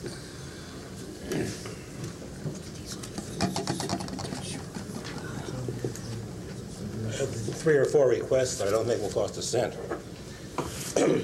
First of all, it's peculiar that we don't take into consideration babysitters and things. And our meetings occasionally become real mind benders, midnight and so on. I would very much suggest in your consideration of work action that you do have a set 2 each month just as a matter of course, and that the first one at least have a deadline on it at, say, 9:30. I think it would produce a lot clearer thinking. As I've watched the board, obviously not this board very long, I've seen a very clear indication that this is one place where ignorance is not bliss, no matter how well it's kicked around or hidden. And there are many things you just simply cannot pick up in discussion but need to go research. More work sessions gives more time between to do this research. I think it would look much better on TV. The other third question is, and this is sexist, would the ladies please use the microphones to greater advantage? Maybe only me, but so far this evening it's become very difficult. The time everyone was audible when they were laughing, but the rest of the time it's been very hard to pick up all of it. Thank you. Thank you. I don't get it. Mr. Bassito. I don't get it. John Bassito, Thomason Township, Buzzard Road. I first spoke to the school board nearly 2 months ago, and I was referred to Dr. Sugar, and I spoke to him on November the 17th. Now, I want you to know anything that I'm talking about here is based on 134 different studies. As a result of the above, I am firmly convinced that children must begin learning how to read through their parents in their preschool years. Many of these children learn to read actually after their parents teach them in 4 to 5 months. They're not reading like we could read, but they can read pretty well. And we're talking again about parent-taught children. I'm concerned. I'm very concerned about what's happening. I volunteered to teach several demonstration classes free of any cost to the parents, and have here at the Educational Service Center. I just wonder about what's going on here. You're always talking about money, and it is important, but I think the most important thing that you can possibly do in this school is teach the kids how to read. And you don't learn how to read the way you learn how to talk. Don't listen to these people that tell you that happens. It does not happen that way. And the thing is, it just appears to me that the kids get a little dumber every year. And a lot of them are very bright kids. They just don't know how to read too well. And the thing is that I think there are parents out there who want to learn how to do they would like to teach their young children how to read, and I think there should be some kind of an option made for them to take advantage of that if they want. And I think they're going to get some very nice results out of it if they try something like that. I just want to leave it at that for the time being. One other thing. Many federal employees constantly issue all kinds of reports on how poorly our children are doing in schools and their performance. These same people do not tell us that the federal government right now has $60 billion that they're using to try to destroy phonics completely. And I really would like to have some kind, and I'll explain to you how the kids are dumbed down. If you can give me the time sometime when I can talk to maybe a committee of 3 or 4 people, and you can actually see how the dumbing it goes and happens, okay? Thank you so much. Thank you. Mr. Basuto? Mr. Basuto? Mr. Bastido, I think Mr. Sugar. Yeah, I just wanted to make reference, I had given you some material right after we had met at the last meeting, and I was expecting you to get back in touch with me after you had reviewed that, so if you have time afterwards, we can talk about that for a few minutes, and then we can set up another time. All right. Okay, but you did get, pick up all the materials and everything, so we can set up a time then, okay? To meet and discuss it again. Mr. Clemens, just a point of clarification. Dr. Sugar, was Mr. Basuto contacting you about assisting the district in starting some type of program that would teach parents how to read to their children? Is that my understanding? It was a program where he would teach parents to help teach their preschoolers decoding skills, phonics skills, and things like that. Teach the children. Right. They got a little help. Okay. Really a whole program. Okay. For nothing. Mr. Robinson.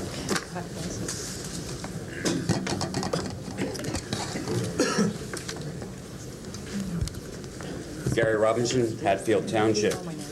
I understand that you've placed on the agenda for next month the subject of the whole tract and that $7.5 million problem.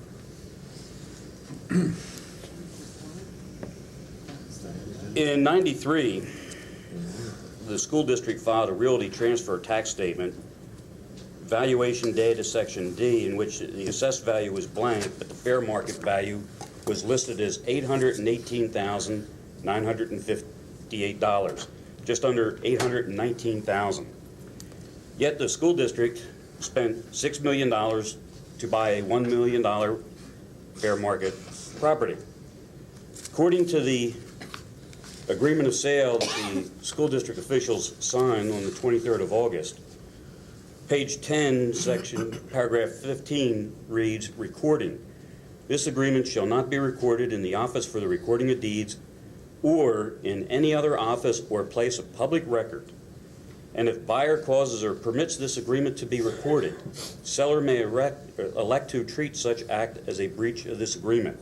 I think the solution to the dilemma of a property in which nearly 1/3, 41 acres, are unusable, that since the public officials entered into an agreement of secrecy, that the agreement should not be made a matter of public record, that the contract is null and void, it's illegal, give the property back to the Holes and Cutler, let them do with it, get the $6 million back, and the public officials, lawyers and whatever that participated in constructing this illicit document, the school district, the public officials now should go after those people to get back the $1.5 million extra that the public has lost. I consider this a land swindle of the worst kind. $7.5 million spent wisely would have brought a lot of education. And it's a shame that the people in this community and elsewhere do not consider that such illicit activities are not considered a violation of ethics. Thank you. Any other questions or comments from the audience? Mr. Long?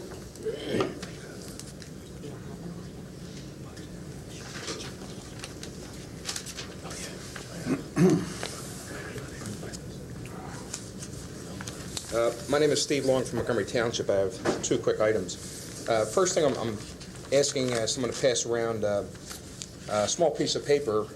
I wanted to ask, I understand there is a criteria for reviewing curriculum or workbooks on some sort of rotating basis or something along that line? Mr. Long, I need to interrupt you. I'm sorry. That's fine, that's fine. I'll just ask to pass this to Mr. Ware, and he can distribute it afterwards. All right. Goal We read- one. Pardon me? I believe goal one, keep the rotation for the curriculum. Correct, review. correct. The 5 year. No, that's fine. They don't have to pass it around. I guess I have a question on something that came up in a classroom dealing with in a third grade math class where they had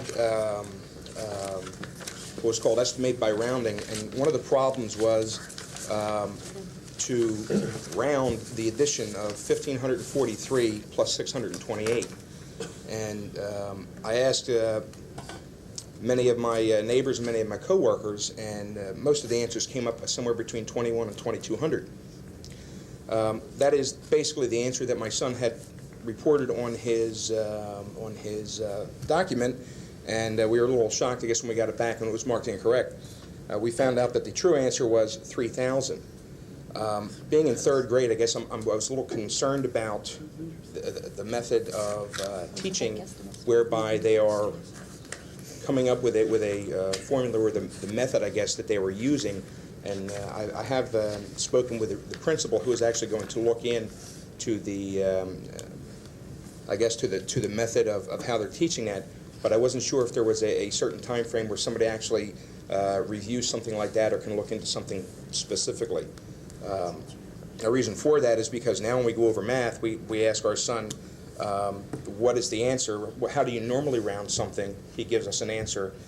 And then we ask him, well, how does the book want you to wind up doing it? And there's actually two different answers, two different ways that he's learning this, and that, in my opinion, is causing a little difficulty in some of his math work.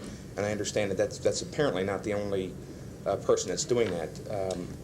There are a number of different estimation methods that are taught at the elementary level, and you might be referring to the front end estimation. Probably, yeah. Okay, that's probably the one that you're referring to, Yeah. which is a very quick method that teaches children how to react to estimating. In this It's very particular- quick, but it does give you a more disparate Right. answer at the times, but it could be useful at various times. Our curriculum is on a 7-year cycle, and the math was done, I can't remember exactly, but it was done about 4 years ago, so it would be coming up in a number of years. I can't remember the exact. Yeah, my only point about it was that it was apparently confusing for quite a number of them, and I wasn't sure how that impacted or if something like that is appropriate for such a young age. That's fine. I wanted to touch base real quick on something Mr. Robinson had. As a real estate agent, one of the portions that he had read off the agreement of sale is quite typical and common in all real estate transactions about it not being recorded in a recorder office. I believe it has something to do with the fact of if there is a problem that it may be clouding the title or something along that line. So I don't feel that that's necessarily a problem as it was read, but I'd certainly have to take a look at it. My other understanding on that parcel also is that in its current format, being approved for in excess of 100 and some odd lots, that its value is way in excess of the $1 or $1.5 million, and is probably closer to the $5 to $6 million that was apparently paid. So I don't know where the $1 or $1.5 million came up, but although I don't deal in large tracts of ground, it is closer to the $5 or the $6 million. Thank you. Thank you, Mr. Wong. Okay, any other questions or comments? Okay, hearing and seeing none, we will move on. Thank you. Oh, let's see, where are we? Okay, we're at number 5 on our agenda on page PA2, and I will turn it over to our superintendent.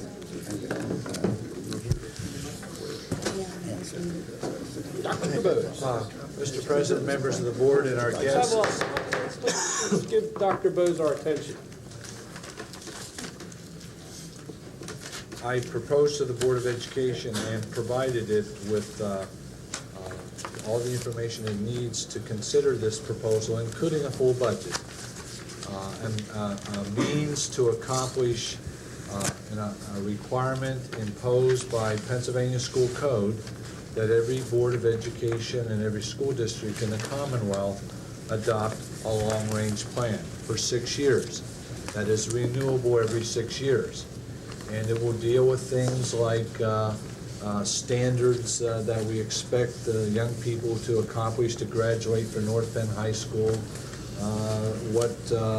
what it is that is an acceptable learning level, how we will assess, how we will report, and probably everything that a school district already does but hasn't maybe reviewed and developed into what we'd all call a plan that looks to the future and in this case tries to shape the future instead of merely react to the future.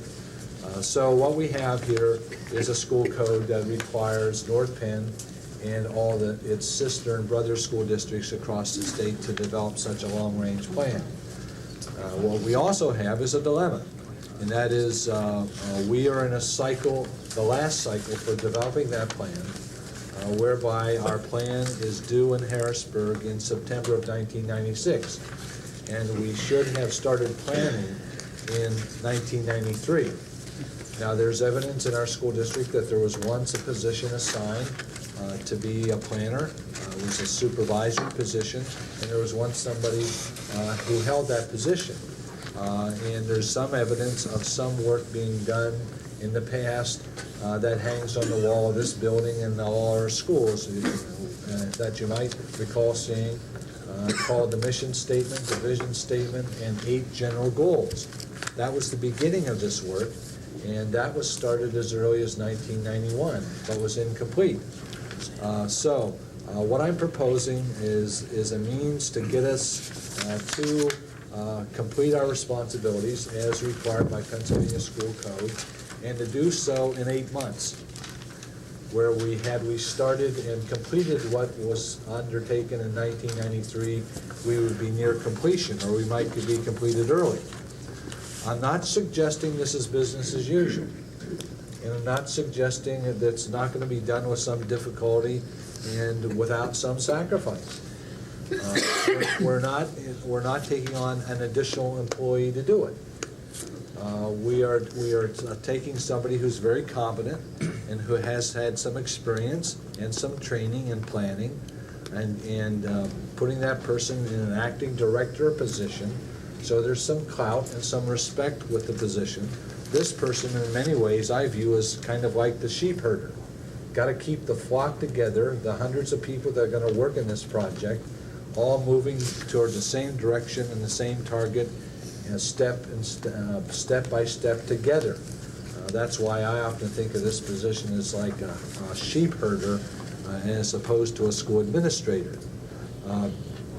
In fulfilling these responsibilities, I've suggested that we can finance it by using funds for administrative positions we have not filled, but for which we have budgeted, positions that have been underfunded, or other balances in certain administrative accounts that now total approximately $90-some thousand.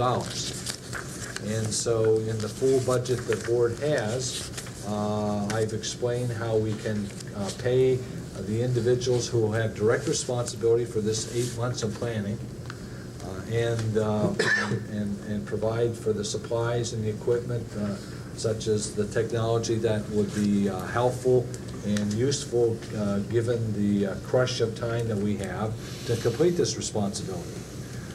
And I've recommended Dr. Sandra Mangano to be the acting director, and I've suggested that what we pay her beyond what she now receives as a supervisor be considered a stipend.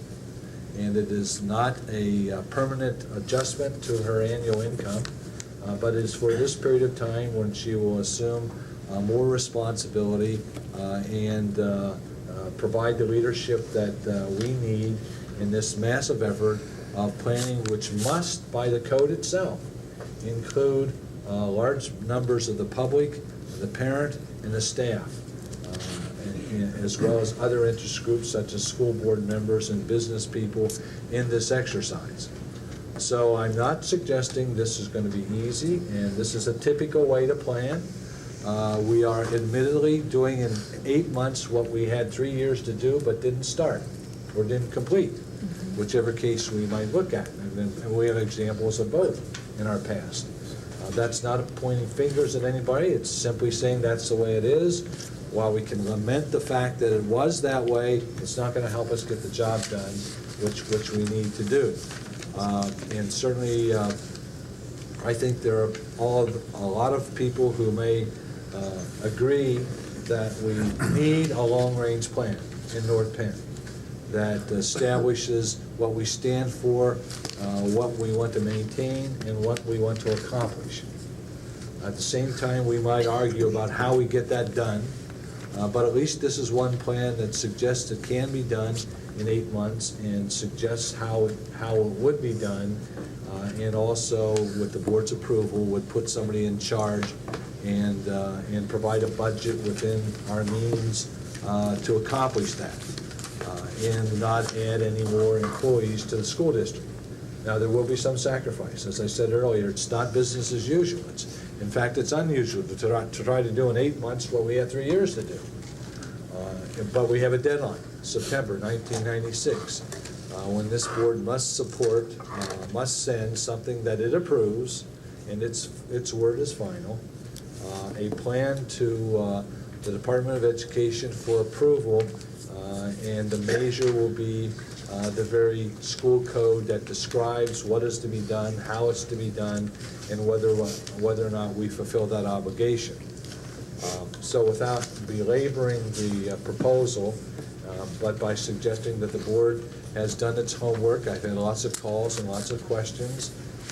I feel confident that the board's fully informed, and I think the board has a sense for the fatality of this situation where there is school code, we have an obligation, we don't have much time to do it, and we've got to get on with the job in order to fulfill the requirements. But at the same time, we can make it a positive experience because it will start the kind of planning, hopefully, that we do on a regular basis. It gives the Board of Education a final responsibility for approval, and when the board approves it, it's the board's plan. But the community helped build it. And again, without any further explanation, unless you have questions, I do recommend that you approve this proposal and the budget that you received that supports and operates the proposal. I make a motion to accept the long-range plan. Okay, motion made by Mr. Hill. Is there a second? I would second and offer an amendment that include the hiring of Dr. Sandra Mangano. Thank you. Okay, motion's been made and seconded by Mrs. Mangle. Motion was made by Mr. Hill, amended to include, how exactly do you amend it? Could we amend it to what it reads here in the minutes? Recommend approval of the superintendent's proposal to complete the long-range planning, parentheses, strategic planning required by school code, and to assign Dr. Sandra Mangano to the position of acting director of planning effective J196. Okay with that, Mr. Hill? Okay, there's been a motion made, it's been seconded, I'll open it up for questions. I'll go over to this side first. Mrs. Scher.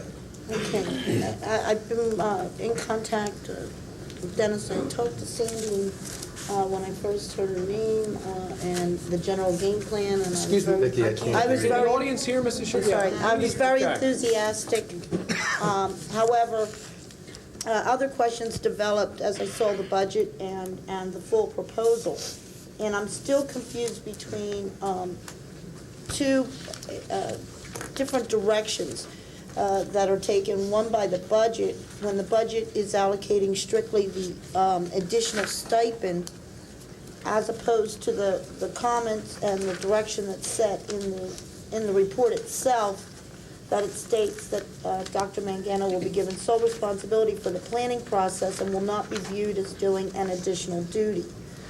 That leaves me with the full remainder of her existing salary, approximately $45,000, that isn't clearly defined as to whether that the $45,000 of remaining pay that she has through June on top of, in addition to the stipend, will she be maintaining her responsibilities in gifted, and therefore that reimbursement or that payment will be for those services, or should it in fact be considered the payment that she's receiving towards her service on the planning committee, heading this planning process?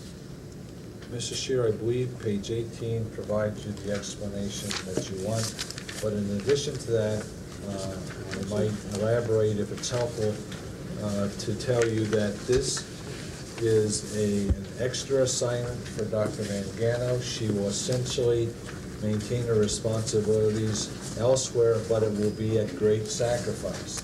Mrs. Clark and I have talked about how can that be. We know it's an impossible task. So for this period of time, we will consent to some form of benign neglect of her major responsibilities in order to get this obligation of this school district completed on time. And we will consider the employment of a principal in the summer to do much of the work that requires an administrator with a administrator's license to complete. And I estimate that will cost about $2,500 to do the work required with gifted and talented kids, IEPs, and the paperwork that's required of the staff for those students. So what you see on page 18 plus the budget I sent you plus $2,500, which I would draw from that balance of over $50,000.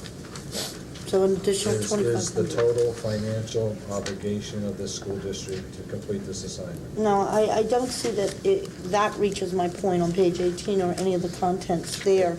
My point being that if in fact we're designating what her services will be, even though it's in the budget under the gifted program, does not mean that the pay that she'll be receiving will be for the planning process. And that's where her actual bulk of her labor between now and September will be. And so it seems to me there should have been, you would have to be honest, have a prorating of the total salary that would take place in order to have a fair budget. Whether there's going to be a transfer of funds from one department to another isn't really the issue of where it's located in the budget, but what the actual salary and services, how they correlate. And that's why, along with also the secretarial position, that if in fact the services that will be given will be in service to Sandy as the planning director, as opposed to in the gifted, then in fact that is a part of the expense of the long-range plan. Well, it certainly is. And that's where I was seeing somewhere around $77,000 of actual payroll costs being devoted into the planning process that wasn't given consideration as being for such. Also the FICA and the retirement costs that if we're having substitutes in, that would be additional. It's no big deal. That's only a few $100s, approximately $300 in additional costs that we have to maintain for our substitutes. I think the point being that the budget and actual financial commitment that we're making, and certainly we're not to trivialize what she's charged with doing. I've seen some very aggressive committees. I just don't know that I've ever seen anything close to this level of salary commitment for someone to be specifically devoted to heading a committee. And if she is going to maintain her gifted responsibilities, then that's something that conflicts with one of the statements inside here, in that she will not be viewed as doing additional duty. And since we're supposed to be sponsoring that aspect of the whole report, I don't know which is true, you know. Well, I don't know. I don't think I understand your point. What do you find that's inconsistent with what's been said and what you read? Whether or not she will be maintaining the duties in the gifted department, and therefore it is the stipend that is only directly related to the planning Well, I've said. committee, or will These she are, be? there are two full-time jobs. She can't do two full-time jobs. She will do essentially what is absolutely critical, and I've said it'll be a sacrifice. It's not business as usual. And so to the extent that she humanly can, and that she has the energy and talent to do it, she will maintain some responsibility for gifted and talented. But the full measure of her work will be devoted to the planning project. Well, then I think, to be intellectually honest on the numbers, then approximately $78,000 of the payroll that will be paid between now and then actually does belong under the long-range planning expense. Are you asking that we create that as a line item on the budget? No, I'm just saying, just so it's See, that was understood. Just, okay. Just so it's understood. The budget that we have now has no line item for planning. Sure. Oh, I don't think it matters, I know Dennis will have to deal with where it comes from the budget.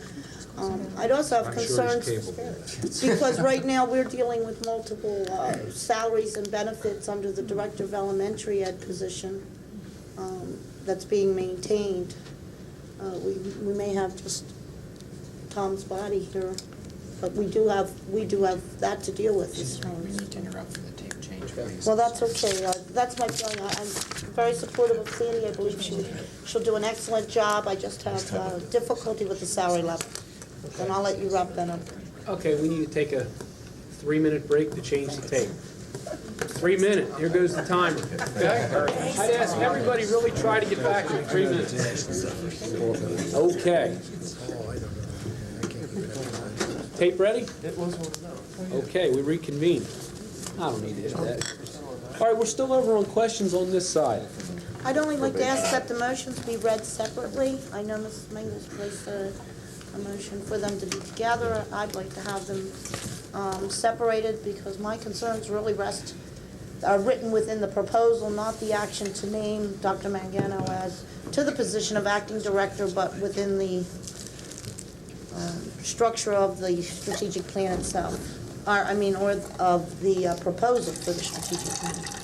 Okay, so are you asking Mrs. Mengel to amend her motion? It's my motion. It's Don's motion. Right, are you asking Mr. Hill to amend this motion? No, I'm not agree. I think they're so tied together and so linked together that one is dependent upon the other, and if we don't have them both at once, it's, I don't want them separated. I'm going to ask Ken or the solicitor to help me out here. Well, I'd like to make a I don't motion then know. and take a There's a motion on the floor. There is a motion on the floor. Let's vote on the motion. Let's vote on the motion. Right. I don't know what else I can tell you on that. As far as there's a motion on the floor, I don't believe it's point of order that you can make another motion. Don't you have? You have to have all your questions. We need to, right. Before you go into the motion. Let's have more questions from this side. Any more questions? The only question I had, do you feel that we can reach this long-range goal with September, and that we have to, do you feel with no problem that we can reach it? If we do not complete it, is there penalties from the state regarding fines or whatever? I don't know about that, Mr. Sherman.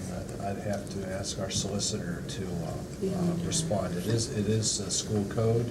Sometimes there are no penalties. Okay. But it is an obligation, and it may be an obligation without teeth, except the moral condition we might encounter if we fail to comply with the school code. But you feel we can comply with no problem? I think we can do it. I can't answer your question about what happens if we don't. Okay. Maybe Charles.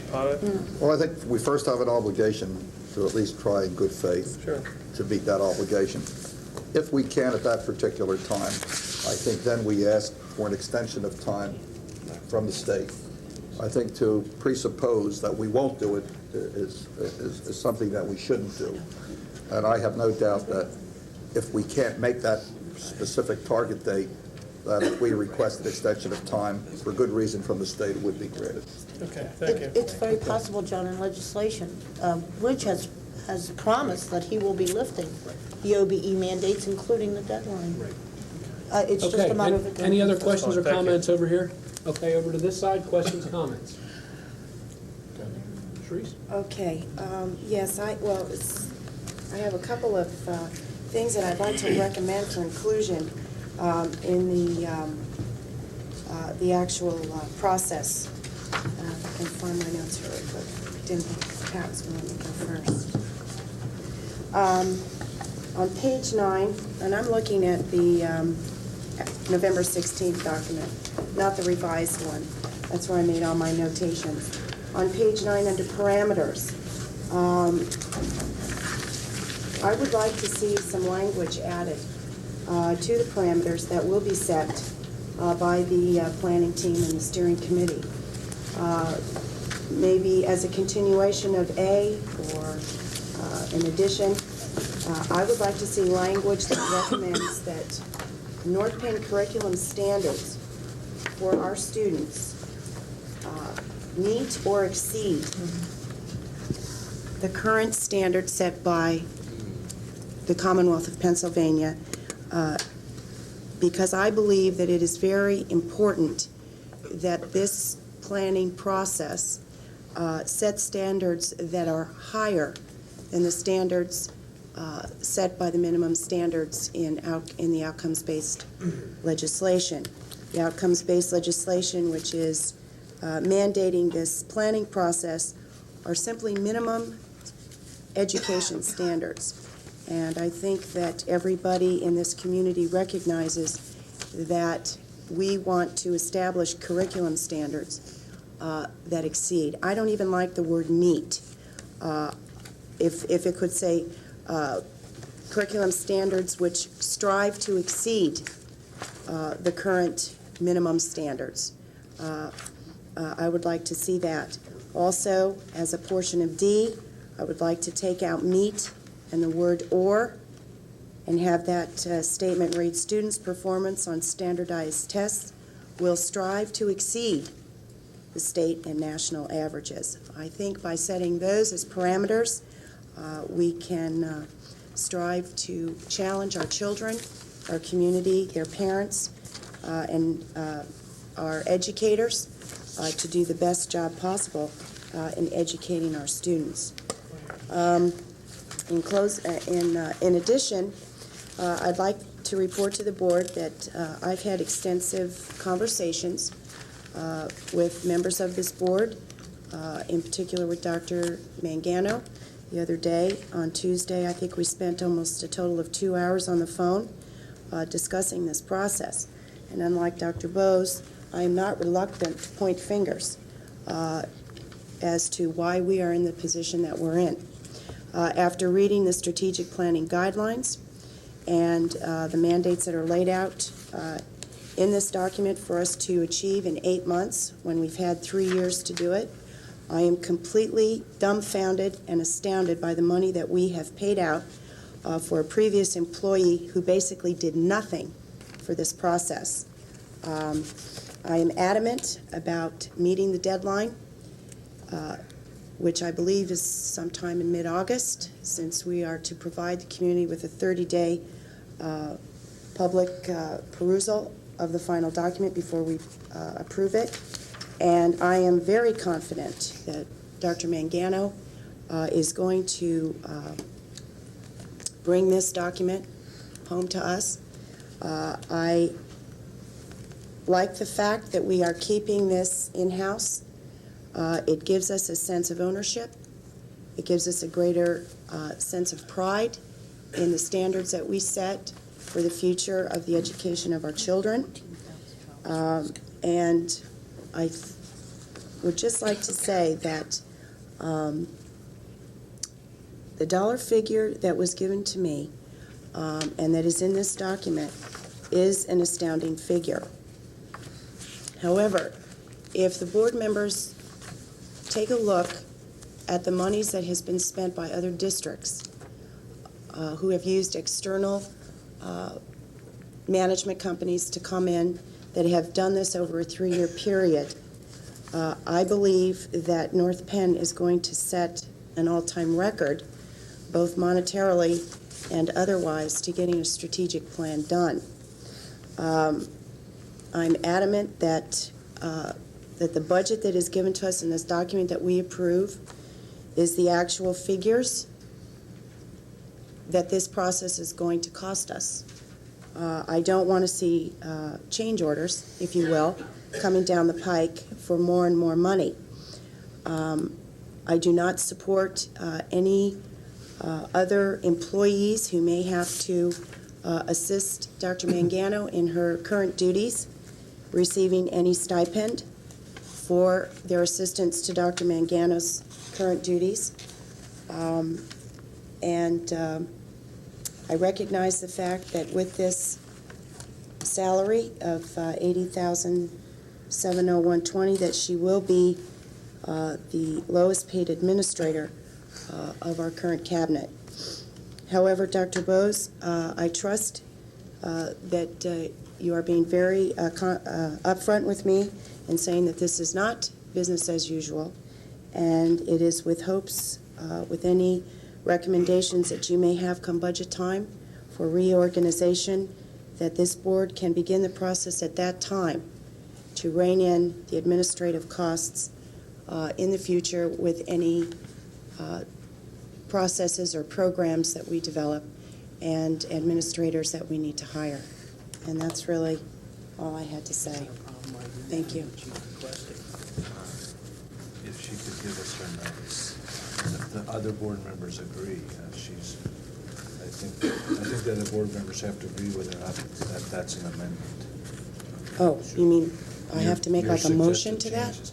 Well, you're saying what you want to do. I don't know how. You mean the board language? members feel. The language changes. I think particularly to, on page 9, Mhm. talking about on, Yeah, I just thought it was very important that we include some language about our curriculum standards.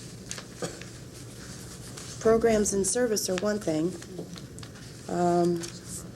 I'd like our strategic plan to say something specific to our curriculum. Well, don't you think 7D does what you're suggesting? Not necessarily. Will meet or exceed state and national averages? No, because that's on standardized tests. That's specific to standardized testing. I'm talking about the establishment. How else do you get a state or national average if you don't use a standardized test? No. I was talking, I think we're talking about two different things I right think now. so too. Yeah. You did talk about that on item D, but I believe Yes. you were talking on what, item A before that? Yeah, well, that's where I had interjected my own notes, where it states about no new program or service. I think that one of the parameters, I'd like to see an added parameter, Dr. Bose, added to the list, to include a parameter that deals with our future curriculum standards. I understand what you're saying, Mrs. Krieger. Okay. Does does the majority of the board agree with you? That's my question. I'd like to offer a suggestion, if I could, is that this document that you prepared is a draft that outlines what the strategic planning process will be, and we're here to vote tonight to accept your proposal to do that, and a staff member to lead us through that process. The parameters could be established, and there's a committee to do that, and I would suggest we pass your recommendations on to them for inclusion, but that's not really what we're here tonight, is to discuss all of the details of the planning process. It's the short-range plan for the long-range plan. This was your plan to make sure that we could get this accomplished, and it clearly says that parameters will be established by the planning committee, and these parameters could include. So I would suggest just passing those on to the committee. Well, I simply saw that And again, this is my opportunity to do that. The ultimate decision is yours. At the end of the process, if you don't see what you think should be there, then the board has the obligation and the opportunity to change it. Okay. We are going to have periodic reviews. I mean, they will be coming, because I think Don Hill established that at our last meeting. So we will have chances, the concern I have is, and I agree with Dr. Bose, that we are under the gun, so to speak. We have to have this done by September. I hope that we're not rushing to meet this timetable, because I read in the periodical recently where there are a couple school districts in the area that have applied for extensions and gotten them, Coatesville being one and Phoenixville being another. So I don't know if there's any penalty enforced, but they have gone to the state and said, we worked as hard and we're working as diligently as we can, but we just didn't meet the deadline that you had set. So I'm sure that we're not I know we have to get it in place, we have to get it working, but let's not rush to judgment and do it half-hearted. Let's do it the best that we can. I want to thank you, Dr. Bose, for getting the information back to us, the questions that I had addressed, and I think you've answered them well. I have concerns with budget because I don't like surprises, and I hope that and I trust that these figures are somewhat realistic, and I hope that when we get into this thing somewhere down the road, we start perhaps seeing other monies that are going to be requested, and then the answer is given, well, you voted for the long-range plan. I'm taking that, you know, what you're saying I'm saying that what you're saying is true, and I'm trusting you with this, in this particular situation. I too, I don't know what we have, I'm sorry. The summer work for the principal is the only exception. I will send you that paper with the other materials tomorrow. That $2,500. That's right. Okay. Other than that, what you see is what we will. Okay, because my concern is that it does stay specifically in here that we must provide a facilitator to handle this. I appreciate what you're trying to do, and I think the board appreciates what you're trying to do. But I hope that we don't get into August and, you know, July or June and July, and all of a sudden we find that Dr. Mangano is inundated, and now we have to bring someone else up to another level, and now we're talking about additional money. I don't see it happening, and I take your word that it won't happen, but I've been to board meetings before, and I've seen some things happen, so surprises do happen. I am in agreement with Sharice. I would like to see, now again, I know that this is only a working document, but we should take into consideration that we should really,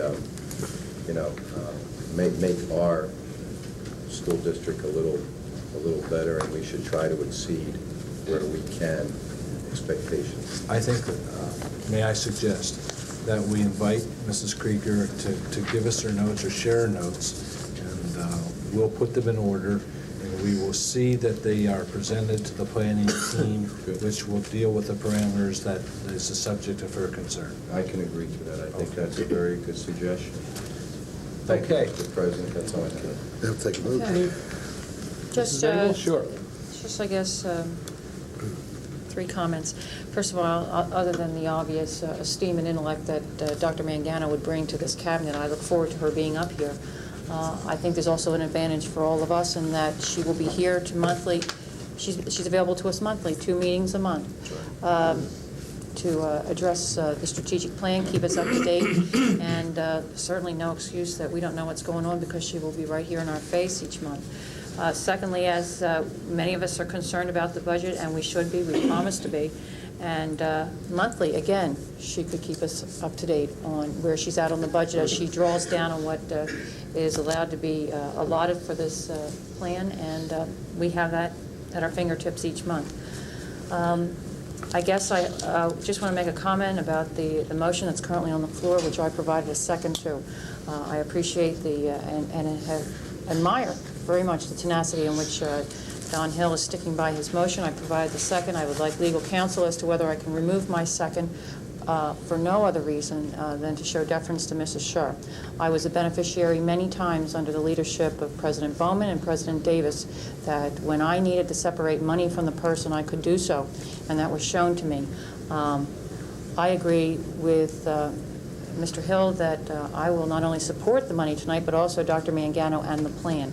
So my vote would be for his motion, but then again, I don't think that is, in all complete fairness to Mrs. Sharon, it would be phony on my part to support it because I have benefited so many times from the split motion. So if it's proper for me to remove my second, I'd like advice on that.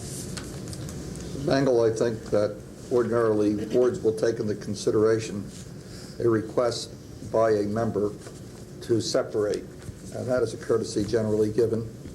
And I think if the board will permit that, knowing full well that you wish to withdraw your second, which I think you can since there has been no vote taken, that can both those items can be accomplished. That is the withdrawal of your second. Another second would be required, but keeping in consideration what has been the modus operandi of this board is to give deference when a request for separation has been made. I I remove my second, Mr. President. You want to remove your second, okay? Correct. So now we will have to come back to get a second to Mr. Hill's Let motion. me speak. I think these two things are so tied together that they're very important. But what I'm hearing the board saying, I believe we have support for both things, so I have no problem with separating. I'll change my position on that issue. I appreciate that. Yes. Like I said, my concerns are not just the money, but I mean, there are aspects of the proposal that I have. Okay, all right, let's, concerns. okay, so we there's no need a new reason for that to be motion. attached to- So I'll make a motion that we accept the first motion being that we accept the planning, long-range planning as proposed by the superintendent. Second. Okay. Now, before we vote on that motion, I'd like to clarify for my own self what the second motion will sound like. I would make a follow-up motion that we hire Dr. Sandra Mangano to fill the position of long-range planning as acting director effective J196. Okay, that's just part of the conversation, Correct. right? Okay, that sounds, okay. All right, any other questions or comments on the first motion? Okay, we'll call for the question. All those in favor say aye. Aye. Opposed? Nay. Do Okay, you know where that came from? Mr. President, I make a motion. 8-1, right? that's correct. Mrs. Mangle? Yes, Mr. President, I make a motion that we do in fact hire Dr. Sandra Mangano to be our acting director of planning effective J196. Okay, there's a motion made. Is there a second? I'll second it. Motion made by Mrs. Mangle, second by Mr. Schilling. Questions or comments on the motion? I have a question. Okay. I thought we just voted on that. No. No. Where were you, Pat? No, we basically, It's a rabbit trail, trust me. No, it's, they I separated. thought you read the recommended proposal and we voted on that. Now what are we No. separating? we basically voted first on the superintendent's proposal to complete a long-range plan. Okay, I'm sorry. Now Okay. we're voting on appointment of Dr. Thank Mangano you. with the salary that's recorded Thank here you. to complete the plan. Thank you. Would everyone agree with that? That actually comes under the proposal though, Okay. too. Any other questions? It wasn't within. Any other questions? All those in favor say aye. Aye. Opposed? Ayes have it. Okay. Thank you. 9-0. Dr. Bose. 9-0 to hire Dr. Mangano. We'll proceed with the, perhaps the more mundane schedule. Item 5A is a recommendation. Excuse me, 5B, I beg your pardon. Is a recommendation to approve 2 in-service training courses to be offered to the staff in the spring of 1996. And there is a reference for your information. Okay, you hear the recommendation. Is there a motion? So moved. Moved by Mr. Allen. Is there a second? Second by Mr. White. Okay, questions and comments on the motion? Now we'll open it up for questions and comments, and we'll start on this side. Okay, Mrs. Mr. Krieger. Jones, I took the liberty of, after reading this document, it rang a familiar bell with me. I'd like the board to read under the course description page, the second paragraph, where it gives some advantages. It gives a description about this this particular holistic scoring assessment conference. Some advantages of portfolio assessment that course participants will explore include an emphasis on process of development of awareness and responsibility for practice or revision, encouragement of ownership, a fostering of independent work, an opportunity for student choices, and a decreased emphasis on grades and grading. Many of the board members here, as well as members in the community, know that I moved here from a place called Vista, California. Vista, California was a school district that was probably one of the premier districts in California to implement an OB system of education.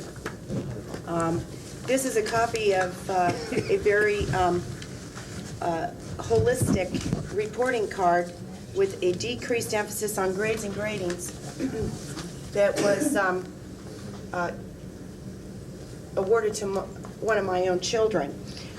It caused me a great amount of concern, to the point where by the end of the second trimester of school, I removed my child from the entire school system. I would like the board to peruse this particular report card for a moment before voting on the motion on the floor. I don't believe that this is the type of a conference that this board would want to sponsor for any of our teachers on our current staff to attend or participate in, because I don't believe this is the direction that this particular board wants to go in. Portfolios and holistic scoring assessment, in essence, is more OBE. And as I understand this community, they are not interested in any form of dumbing down the current standards that we now have employed. This report card that I share with you does not have a single grade in it. It lists 3 types of scoring: an M, a P, and an N. M meaning mastery attained, P meaning progressing, and N meaning needs improvement. This type of scoring, ladies and gentlemen of the board, gives no parent any idea the true educative level or skill that their children are attaining. I do not support the motion on the floor, and I would ask the members of this board to do the same. If you have any questions, I'm open for them. Sharice, I think we should clarify the distribution was begun. President Clemens, do you want the distribution continue? Well, who all got them? Just the board. I made 10 copies, one for each board member and Dr. Bose. So any board members on this side want it? Board members. Take it one up. Go ahead, pull my file. Tom, I'd like an explanation from, I guess, anybody on the cabinet that's qualified to address the program that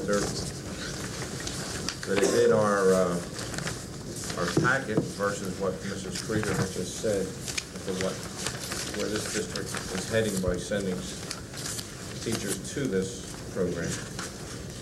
Is in service. Okay. Yeah, Tom, the thing is there a correlation, or is there not? I think and I don't know who can answer. I'll turn it over to Fred, or between Fred and maybe Vaughn. One thing I want to point out, though, to the public before we do this. Mrs. Krieger, we did distribute this to the board, and Ken will get a copy. I think that in all fairness, that if the public would want a copy of this, they could see Ken to get a copy. Is that okay? That's fine. I would just ask Your that- child's name, but should have wrote it down. Okay, Yeah, now. I would just, Okay. This is about your child, right? Yes, but I would like Mr. Ware just to white out the names of both my daughter on the inside Oh, and okay. the comments and the teacher that she. Okay. Well, I believe though, Okay, no, you've wait, already wait, announced who they belong to, so it's one of more of my a daughters, personal not by name. report, maybe Not the by front name. page. Well, is it okay if that That's becomes fine, public record? as long as my daughter's name and her teacher's name at the time is whited out. Okay, now. Now what? You all heard Bill's request. Fred, you want to give it a shot? Okay, I'll try, excuse me, as well as I can. I'd say, first of all, this is not a conference. It is a course that's being offered in the school district through Westchester University. We've had a fairly sophisticated staff development program for a long period of time, and it's probably one of the most outstanding things that we do, and I think it's had a major impact on the quality of the staff that we have here, which I think happens to be exceptional. I would suggest to you that what Mrs. Krieger is suggesting and perhaps alluding to is the fact that we're trying to make this one simple course a process that we're going to follow here in the district. In fact, it is one course. It's being offered one time here, and as many as maybe 25 people could take it. Any effort to incorporate a whole change in philosophy into the district, I think obviously has to come through a lot more hoops before the board would want to approve it. I would also want to suggest that I hope we're not at the point right now where we're saying that there are only good things that can be taken and we shouldn't expose our staff to other things that are relevant in education today.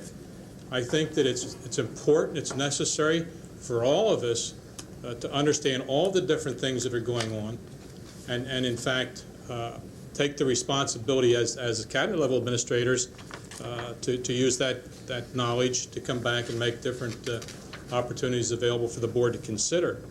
But I truly hope that we're not saying that we're going to set up a list now of all the different things that are bad, and then, you know, if you're going to do that, then maybe you need to give us a list of all the different things that are good that we should be concentrating on, instead of just what we've been trying to do, which was to offer a full range of courses to all of our staff so that, in fact, the district would benefit from it.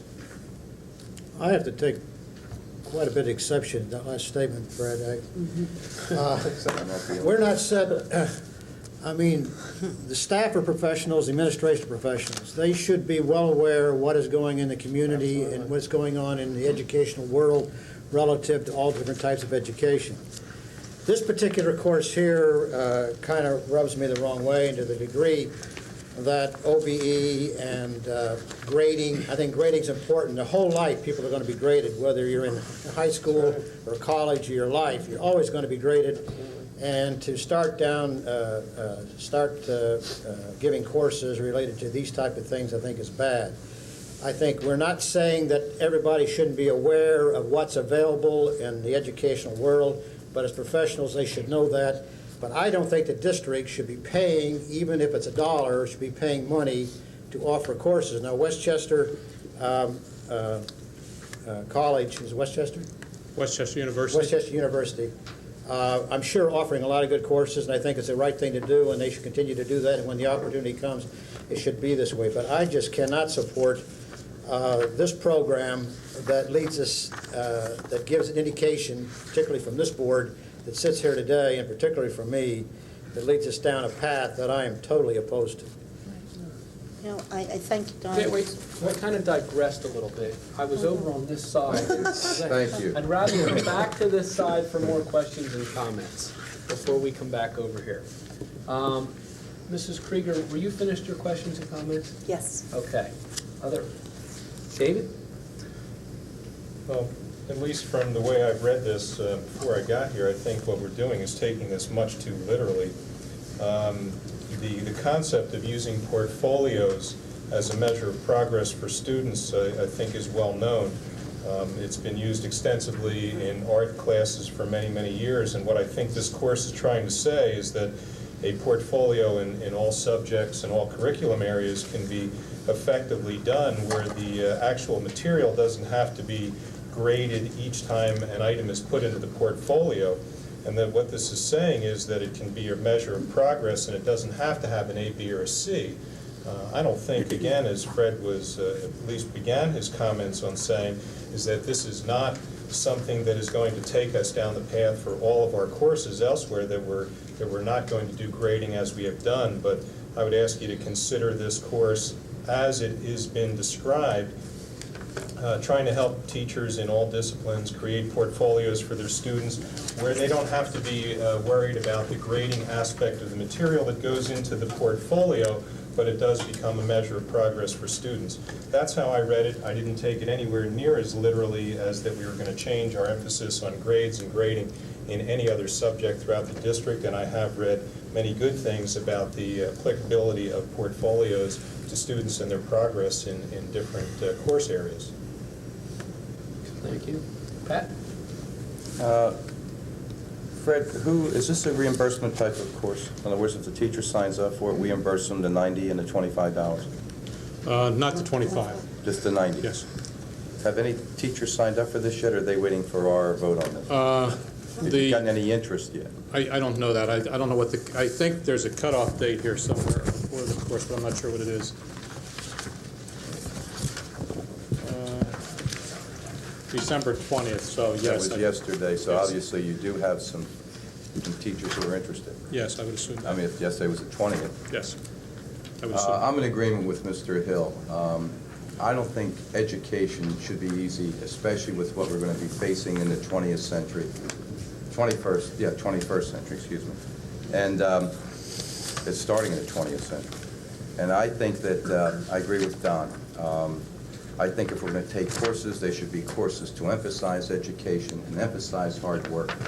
And it's true, you are graded every day of your life. Those of us in the private industry are graded every day of our life by what we do and what we don't do. And I take particular exception when it says a decreased emphasis on grades and grading. I just find that horrible, and I could not vote for this. I'm sorry. Thank you. Ms. Smith? I echo the sentiments of all of those who have spoke up already. When I see the word decrease, that just reminds me of lowering the hoop, and I'm not comfortable with that. I'm also not one, admittedly not one, to embrace every new ideology that comes down the pike, nor do I wish to pay for it. So I cannot support that tonight. Now, I see that we have a recommendation for 2 in-service courses. I believe that motion was already made, and I don't see that as a twin set of courses. I see them as 2 separate courses.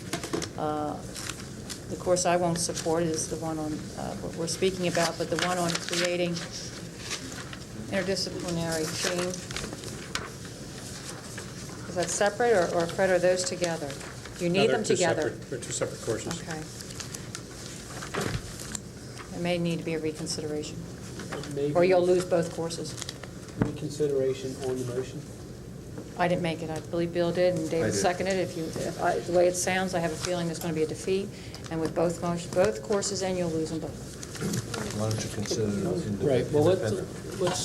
let's turn to this side for more questions and comments with the thought in mind of considering making them independent, but that'll be up to Mr. Allen. Okay, Don? I'm finished. Okay, Vicki? Okay, as I've read through this, and I have read a book that was passed by one of our principals called The Ungraded Elementary School. She loves it. Can't wait for it to come to North Penn. I don't believe the issue of whether or not we choose to mandate taxes to cover all the different fads and trends that are out there, Fred, is exactly the same as censorship. I certainly believe they have plenty of opportunity to sign up for any of the seminars and conferences or what have you that's out there in the educational arena, as well as attending at perhaps at community colleges or what have you. And I do know that contractually, we would probably end up with some obligation anyway for tuition reimbursement, should they choose to do that. And that's unfortunate, too, that the guidelines of the contract don't necessarily regulate that, that as they move across the horizontal scale, that there has to be any direct demonstrated benefits to the actual discipline or their teaching, other than other than having an interest in it. And that's what came with master equivalency, which I think, as you know, some of us do not agree with, as opposed to master's degrees. You know, $2,500 or $2,250.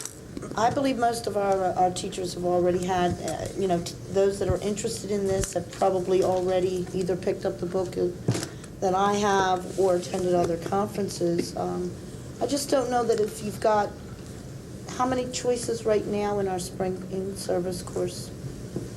I don't seminars? I mean, these are to be added, but they're, do you think 50, 20? In the years when we've had our full-time staff development people, we've offered upwards of 55 to 60 credits a year.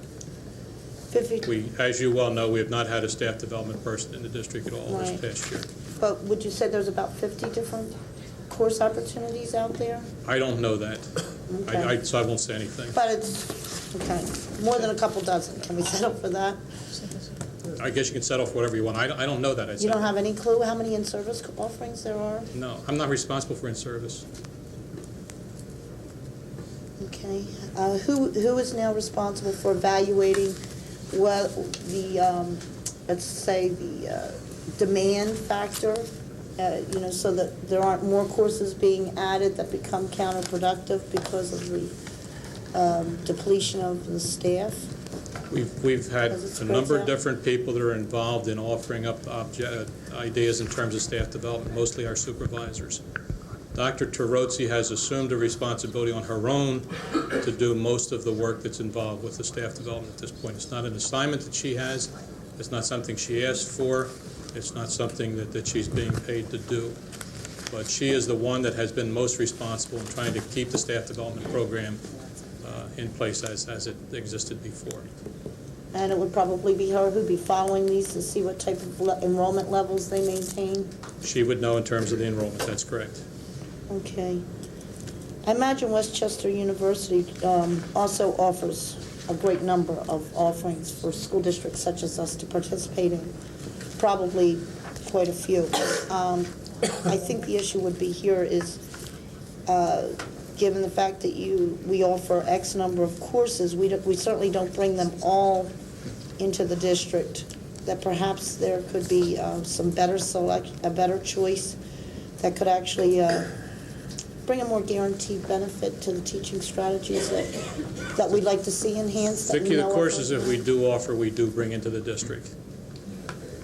Any of the courses that you would find contained within our staff development program are district courses. They're done here in our staff development room. Most of them are done through the IU. Okay, I guess you misunderstood my point. My point is that given the fact that there are so many out there, there may be some that do, in fact, tie very closer to our teaching strategies that we know are accepted at this time, even perhaps tech prep.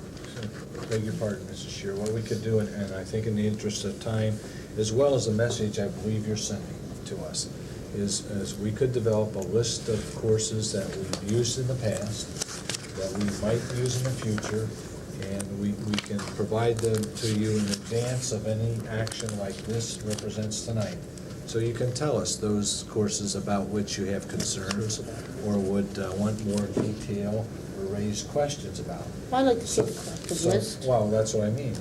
We'll do exactly what you're suggesting, but we'll give it to you in advance, well in advance of these periodic introductions of courses for your approval that we offer ourselves. Because there may already be a couple along this very same theme in there. We don't know, and no one can seem to answer that. To the extent that we know what we are likely to consider in the future and have already offered in the past, which we know, we'll share that list with you. We'll develop that list and we'll give it to you so you can have the leisure of more time to consider whether or not you're opposed or supportive. Okay, just briefly, I do want to mention... Just so there is no misunderstanding, though, we have not offered any courses in the past that have not been approved by the board. Okay. I understand that, but we cannot recall all those that are repeated.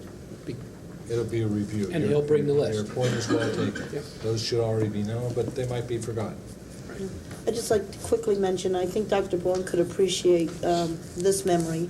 Back in 1990 through 1991, dealing with the decrease in the emphasis on grades. As a member of the audience, I sat through some very trying conversations with the board, and it dealt with pass-fail gym. Shame on you, Mr. Vaughn. And Dr. Vaughn returned Dr. Who? at least on 3 different occasions trying to get over the hurdle regarding pass-fail gym, and it's amazing how the renorming of attitudes can occur slowly and gradually to where we sit here today, and the big thing on the table is pass-fail math, pass-fail science, pass-fail English, when it took about a year and many discussions, and the real selling point was really dealing with physical handicaps to allow for a pass-fail gym. And I guess that was probably what did carry it through. But that was a torturous conversation, and now today we find sweeping the country as our pass-fail academics. I really appreciate you bringing that. I know, fond memory for you, I remember. We were both sitting in the audience. Right, that's right, absolutely.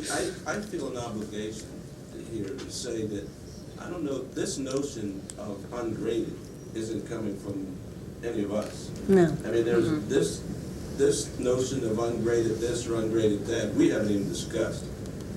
If in fact there's portfolios, they're still grades. Right. So I don't want any misunderstanding about what's currently happening. We currently has teachers who use portfolios as a matter of assessment. Every teacher in this district is still obligated to do grades and to justify those grades, be it portfolio assessment or some other means.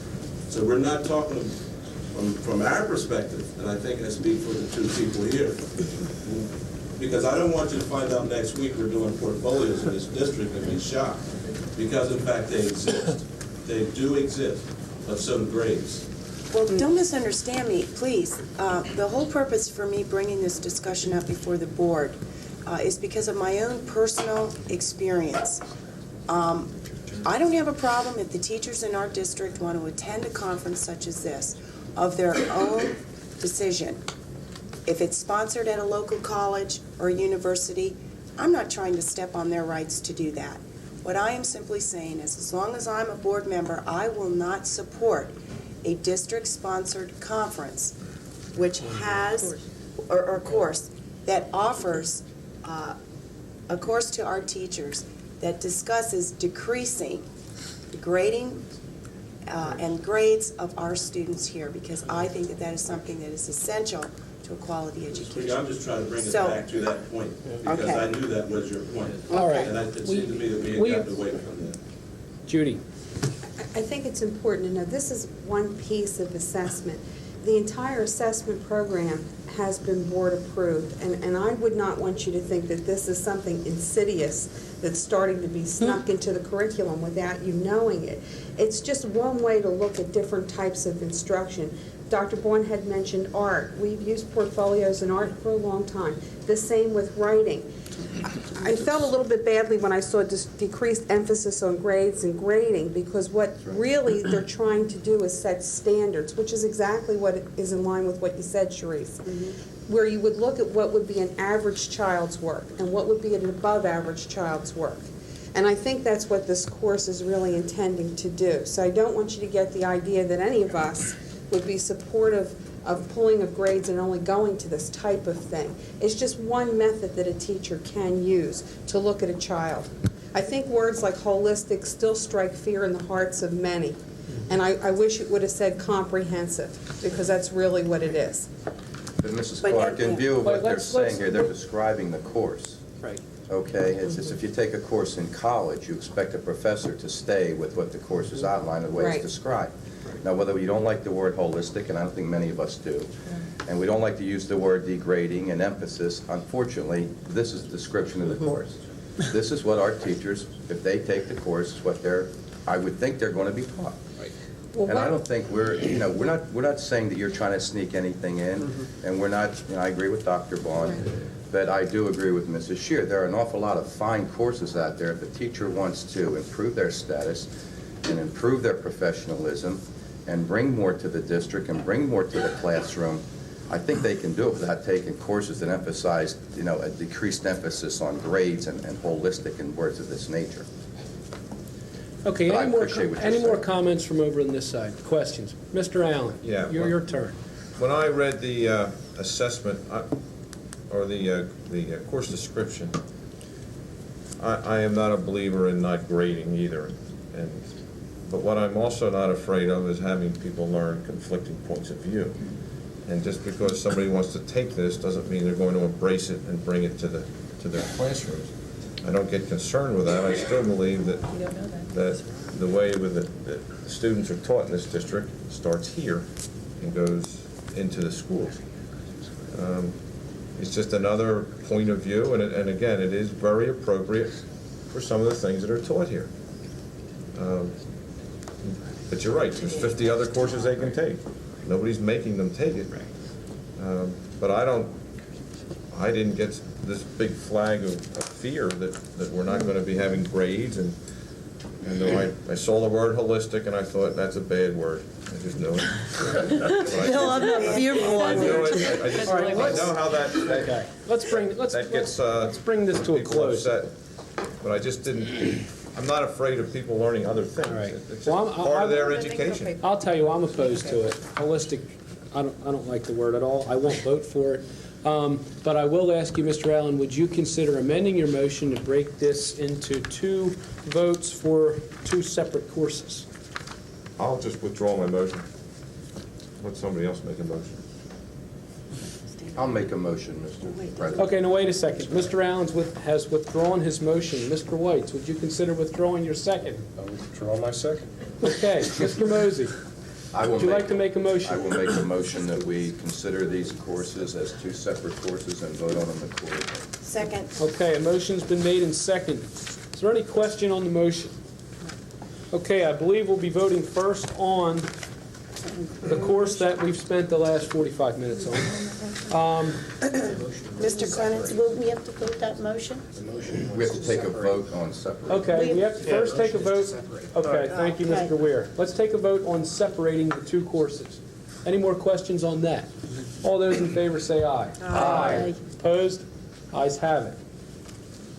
Now, is there a motion for approval of the first in-service course as listed? Which is the course on portfolios and holistic scoring assessment. Is there a motion? Dies on the floor. Dies for lack of a motion. Okay?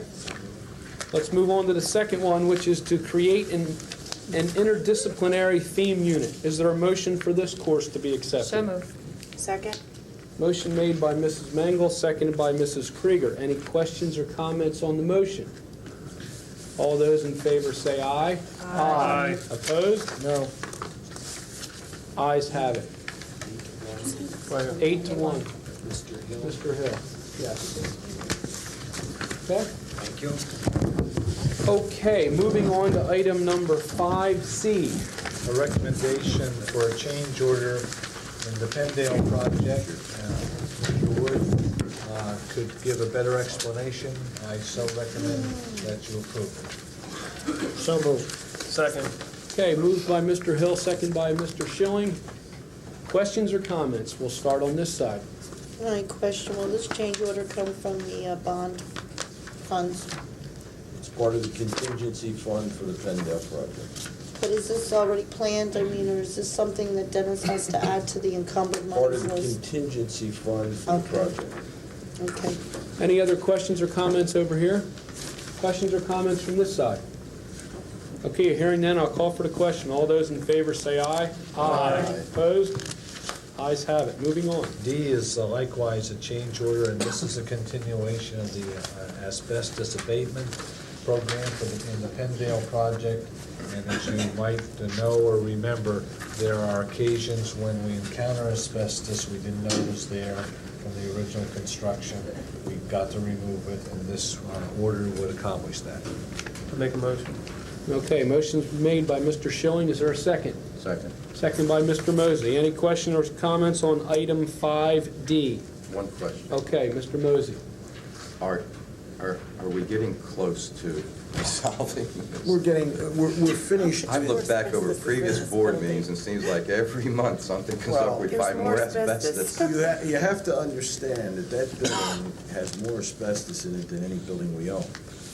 And it was our judgment going into this project, since we can abandon much of that in tunnels because we're eliminating the steam pipes and so forth, that instead of spending somewhere between $1 million and $1.5 million to abate everything, that we would abate the obvious, which we did for some $63,000, and then as we need to abate throughout the process, we should do that. This is the last need to abate asbestos in the annex. So this should be the end of the asbestos question, hopefully. Just for the annex. As we go into a next phase, you will always, but the point I make is you're gonna come in probably at 20% or less than what you would have spent had we abated the entire building. And I'd be delighted to show you, if you want to make a visit, exactly what I'm talking about. You go into a classroom now and you look above what will be a drop ceiling, and you look at asbestos that under our EPA plan is under O&M, operations and maintenance. It's perfectly encapsulated and safe, and we're leaving it.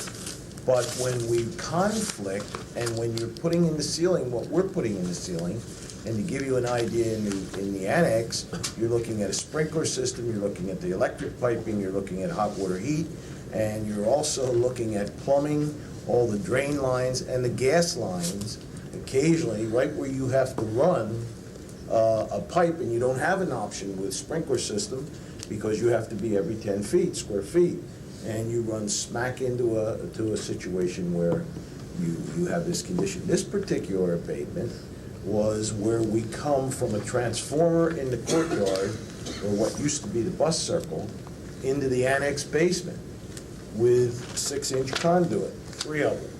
We ran smack into a large steam line that was covered with asbestos. And I just think it's to our advantage, quite frankly, from a cost standpoint, to do it the way we're doing it. This $37,145, is that what we spent so far? Is that just a change order? That's just change orders. What have we spent up to that? We've spent, I believe, 63 plus the 37. And I can give you that exact figure. That was a bid, but that was for some major asbestos, and you can imagine with showers and locker rooms, that was everything in the gym area. And the unfortunate thing in the gym area, for those of you who remember, as students or spectators in the large gym and the small gym, all of that ductwork in the ceiling was encapsulated or covered with asbestos. And that removal was terrible. We had to build containment. We had to build rooms. I mean, this is done under EPA conditions, and it is not inexpensive. I mean, the testing that goes on throughout the process, you need to build a shower so that when they enter the area, they go in and they have their Tyvek suits on, and they have their HEPA equipment and HEPA face masks and so forth. And when they come out, they need to shower in the clean area, dispose of all that. It has to go to a landfill that's approved. I understand.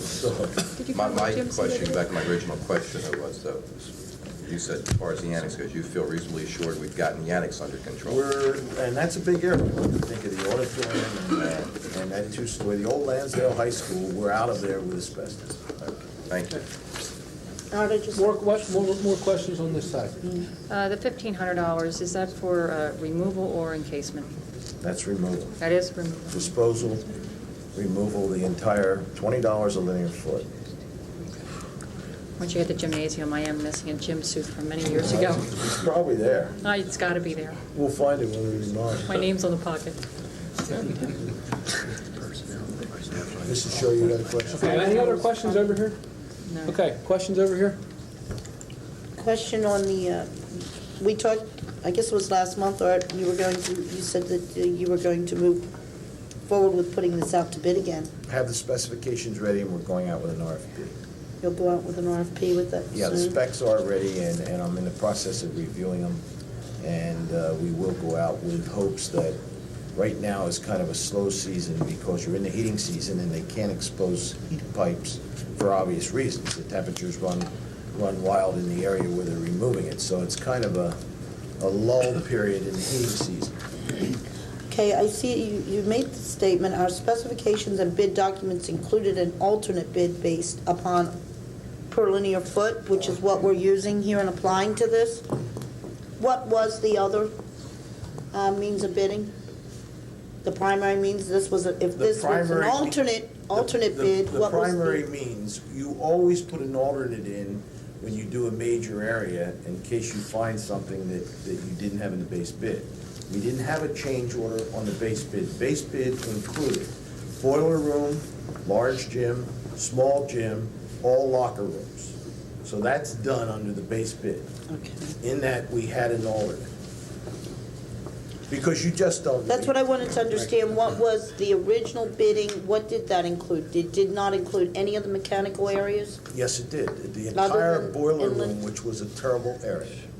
I mean, that had a lot of asbestos. It had 2 500-gallon tanks that have since been taken out that were covered and encapsulated with asbestos. Well, have there been any change orders on those areas that there was a commitment? No, as per the contract. Your boiler room had there were none of these, We did the not. $37,000. The 63,000, which was that area. Boiler room, large gym, small Okay. gym, locker rooms. We had no change order. But the $37,000, okay, did not affect any in the base bid. Because you know, basically the base bid is 63, and we've got, you know, almost 50% there in change orders for additional areas that And weren't quite frankly, if you look at designated. our original base bid, they range from 63 to 288. So, and we had 10 bidders, there about 10 bidders, and they were all over. This happens to be a rather local firm, and they've worked for us before, and they've met all the requirements with EPA and so on. Okay, any other questions over here? Call for the question. All those in favor say aye. Aye. Opposed? Ayes have it. Moving on. I would suggest, and with your consent, that you consider moving all the personnel items. No, we're back at E. We have to go to E now. When we get to that. Well done, well done. That was quick. That was good. Well, right now, let's consider you're approving the donation on item E, and accept the books from the Mrs. Jean So moved. Cole-Smith. Second. Moved by Mr. Hill, second by Mr. Schilling. Questions or comments? Hearing none. All those in favor say aye. Aye. Opposed? Ayes have it. The next item is a bid award. It's for computer equipment, which was budgeted and scheduled for the middle schools, but it also has an implication for the elementary schools as well. And Mr. White's has spent a lot of time in this project before Lou arrived, and I'm going to ask David if you give a brief, if you would do so, David, introduction to what this represents.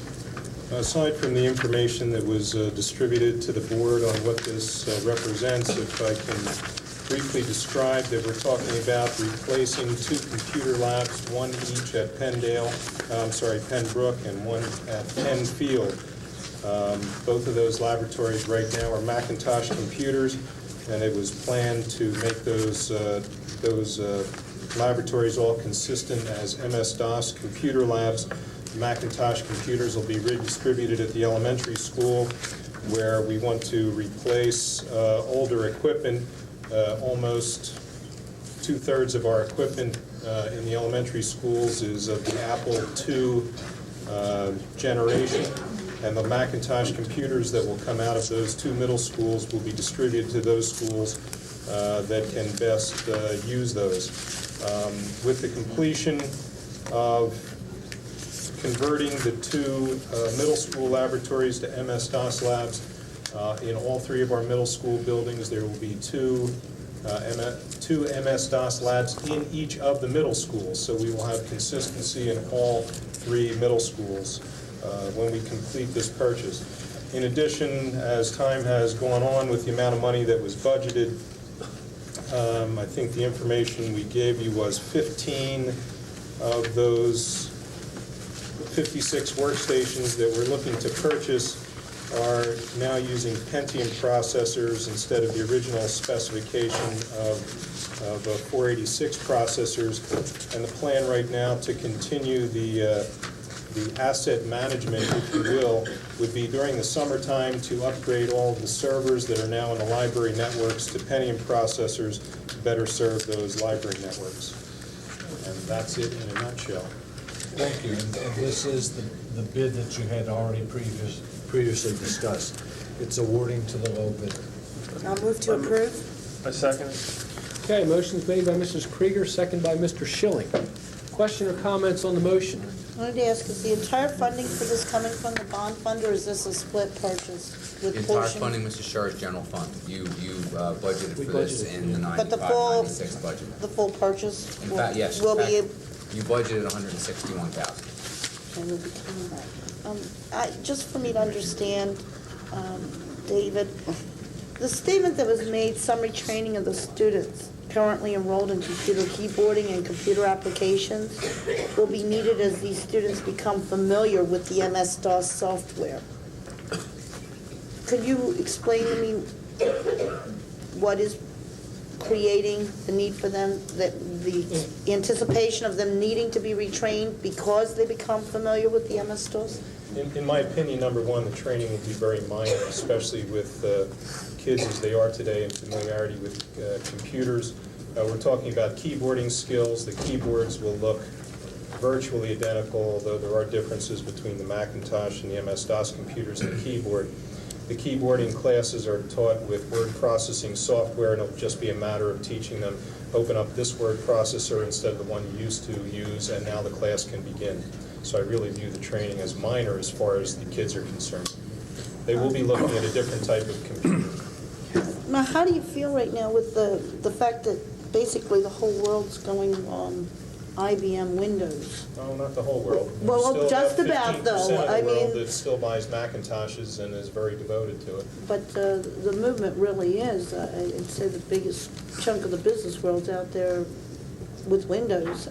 Will we have? Well, I'd have to take issue, Mrs. Scher. In our business, I know there are parts of the business that exclusively use IBM Windows, but then there are other parts, what I'll call more the creative end of our business, they only use Macintosh. There's definitely a split in the business world where usually your accountants and your engineering departments usually tend to lean towards IBM and Windows, whereas your creative, your advertising, marketing, they definitely have a yearning, not a yearning, they demand the Macintosh. Well, I know they were Let me both also more add, compatible. we have a history we have to deal with, whereas we have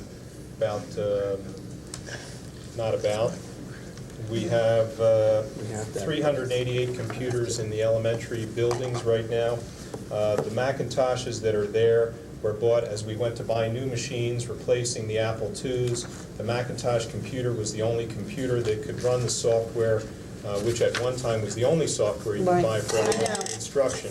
So what we're talking about is migrating our machines right now from those labs to the areas that can use them the most, where the Macintoshes can be equipped to run the older software that we've used for many, many years in the Apple II, with the Apple II system. So mainly, it's still just following through with the fact that the Apple IIs led us to stick with Macintosh to maintain the software, and so we're continuing on that path. And that is one aspect, although with the strategic planning process, there is a section on there on technology, and we have a wonderful opportunity to set a new direction for the district if we feel that that's the way we want to go.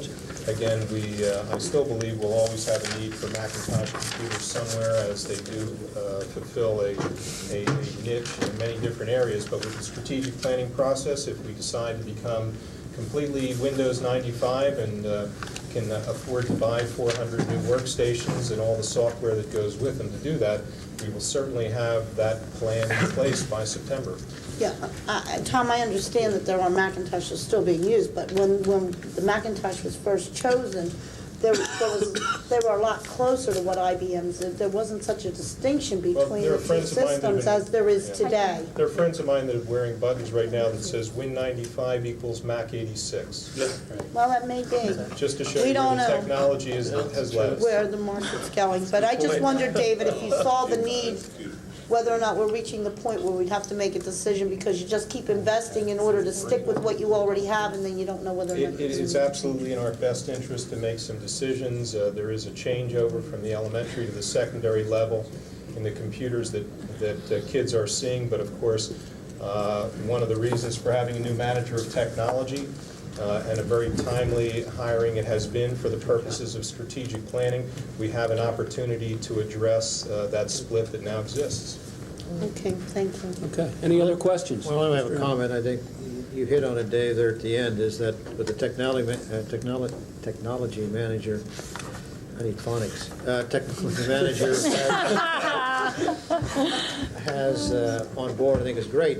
I just want to make sure that his plan dovetails with the plan that exists, and we're buying these new computers and new equipment based upon a plan, and we're not thinking about, we can't keep buying and replacing. We got to get a long-range plan that ties all this equipment together, because this stuff's expensive and it has short life cycles as the technology moves so fast. But just want to make sure that you're aware that we're buying this and it fits into what you're planning ahead. I had the opportunity for the last week to review that and discuss it with Dennis and a number of people at the administrative office.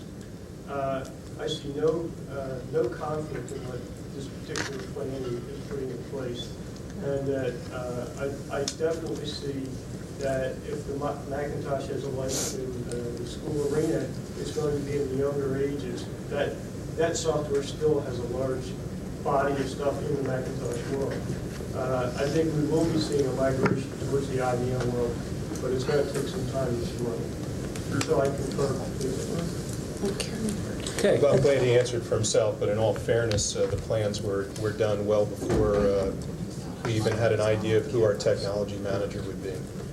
But as long as he's in concurrence with his question. Okay, any other questions, comments? I just had one, additional training. That's not going to cost us anything? Which specifically? The new computers, you said there'll be some additional training required. Well, it was brought up that the students That'll be will done need some... in-house by the teachers, I mean, it will be... or the people installed? The teachers will need some training to adjust to the new computers. I think that's going to be done in-house, was my understanding for that, and the teacher's responsibility to introduce the students to the new system. But will there be a cost to the district for this training? It shouldn't be that different from the corporation. We don't see a need for a cost position. It is not a difficult transition. Yeah, I guess I'm going to say, even though that verbiage is put in that document, one of the questions I had is it would lead to discussion that probably isn't even necessary. The transition is going to be very, very minor. Could make a good replacement for the in-service. What's happening to the computers that we are, you said you're going to take these computers out of the middle school and put them into elementary school. Tell her I'll be right there. Yeah, it's our spouse. That's a phone call that all the roads are drifting shut. We gotta finish up here. I'm sorry, Pat. You made reference that the computers you're replacing are going to be put in the elementary schools. Right. What grades are they, and well, what's I going to can't- happen to the computers we have in the elementary schools? I can't tell you where precisely those are going, other than the fact that right now, of the 388 computers that are in the elementary schools, 261 of them are Apple II, 2C, or 2GSs, all of which do not have hard drives and frankly belong in a museum. So that anywhere that we can take a hard disk MS-DOS computer and find, a hard disk Macintosh computer and find a home for it, it will benefit. The predominance of the newer computers, as you might understand, are in the newer elementary schools. So there's a lot of redistribution that can have a positive impact. Okay, any other questions? Just for the audience, the phone call was nothing? Disregard? Okay, call for the question. Everybody okay? All those in favor say aye. Aye. Opposed? Ayes have it. Okay. Moving on to Now, personnel. I will suggest, I know where I am at this time, that you consider moving all the personnel items, BA8, that begin on G on page BA2 and go through page BA8, 6G. They're all the personnel items.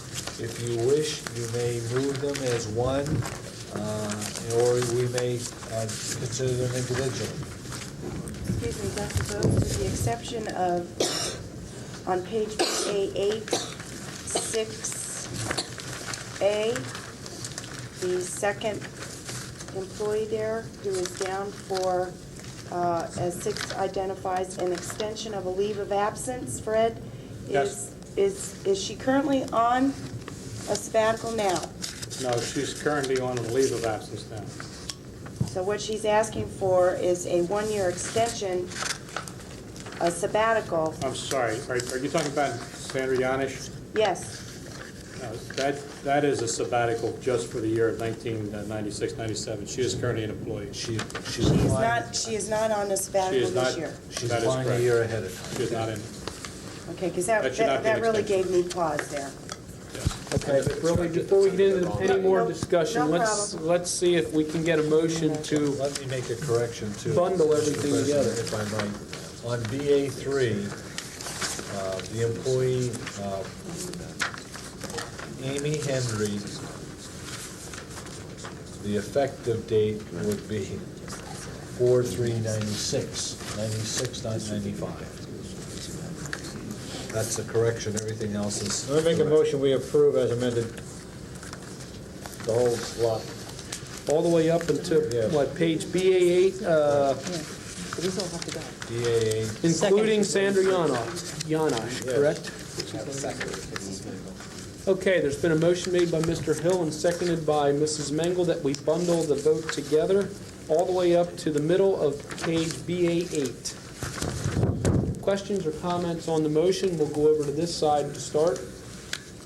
Okay, thank you, Mangel. Mr. President. Yes, as I mentioned earlier, this evening, I want to address matters here in personnel. As many people well know, we did not have enough votes in the past to be able to make significant changes in the area of personnel, and of course, a few changes can be made. One of the things I'd like to have cease immediately is ratification of employees and their paychecks at the time they come to the board. It is my desire that we begin the practice of hiring first and putting people on payroll second. This came up in the past. I know specifically of a meeting, I guess the night the teachers were awarded their new contract by Mrs. Perkowski, but the votes weren't there. I would hope that the votes might be here tonight, that from here out there are no more ratifications, that the board does in fact hire folks and then they are put on payroll, that they are not on accruing monies of any amount without the board's approval. I don't believe that that should affect the motion and the second tonight. I believe those people that are listed here, in all due fairness, we should honor the commitment that was made to them. Though it wasn't a board commitment, it was an administrative commitment, and I believe all of these employees' employment statuses should be honored. Second to that, I would wish that we reevaluate how we handle long-term subs and the practice of paying them as if they were part of the bargaining unit. Substitutes receive X number of dollars a day, and I would think that the advantage to having a long-term position is not only knowing that you will be in the same position for so many weeks, so many months, but that the added advantage of having your foot in the door when it comes time to the true hiring of a position, that you have that advantage. I believe we're paying subs, what is it, $80 a day, Mr. Smith? Per diem. That's what we Per pay diem. per diem stuff, yes. And, well, enough said on that.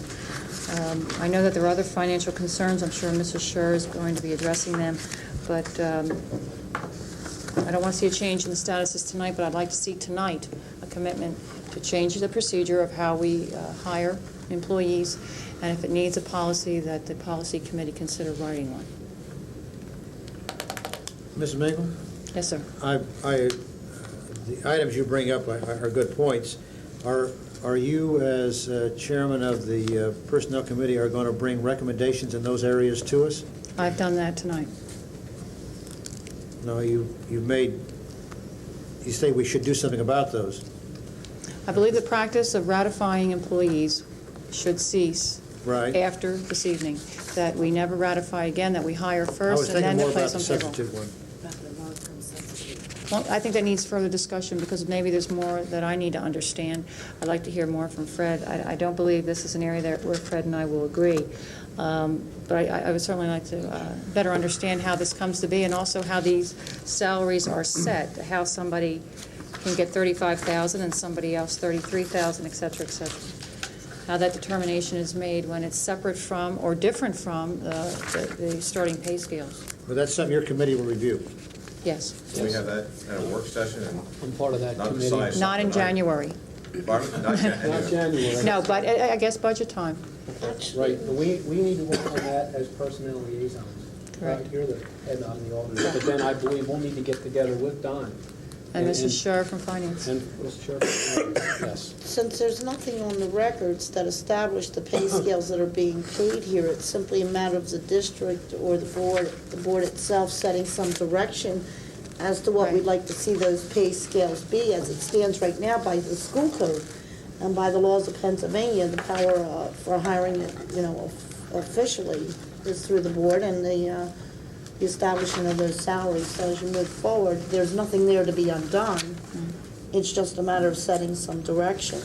But Mrs. Scher, let's finish up over on this side first. That's all I had. I've made my remarks. So we also have a motion on the floor. We have a motion on the floor, and we're on questions and comments, and I started on this side. I'd like to stay on this side, then we'll come over here.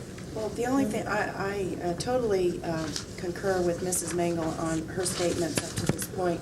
The only thing that I would like to suggest is that perhaps we have some kind of session as a board to discuss and to have our input to you as liaisons and Dawn as policy liaison in regards to this. That's all I want to say. Okay. Any other questions or comments? Yes. David? I'm sorry. Excuse me. Pat? That's what I get for sitting too far. Too far back. I didn't see it. Do I have no No. questions? Pat? Is this money budgeted, Fred? Yes. How many substitutes do we have in the district currently? Probably Off the about, top of your head? probably about 25 or so. 25 substitutes in the whole district? On a Not per long-term diem. basis? Long-term Long-term. subs. No, I'm talking Oh. total. You're talking about per diem subs? We have a couple hundred per diem subs. We begin the year with a very, very significant number of per diem subs, and as the year wears on, we tend to lose large numbers of them. That's why each month on the agenda, you'll see added people, as we have for tonight's agenda. Do we have to pick up, when these people become long-term subs, do we have to pick up their hospitalization? We do that, yes. I agree with Mrs. Mingo. I find it, I think the starting salary for a full-time bargaining unit teacher is $33,000. And if you run the numbers and you take $80 a day to 187 days, it's $14,960. We're giving these people an $18,000 raise. It's a substitute, long-term substitute.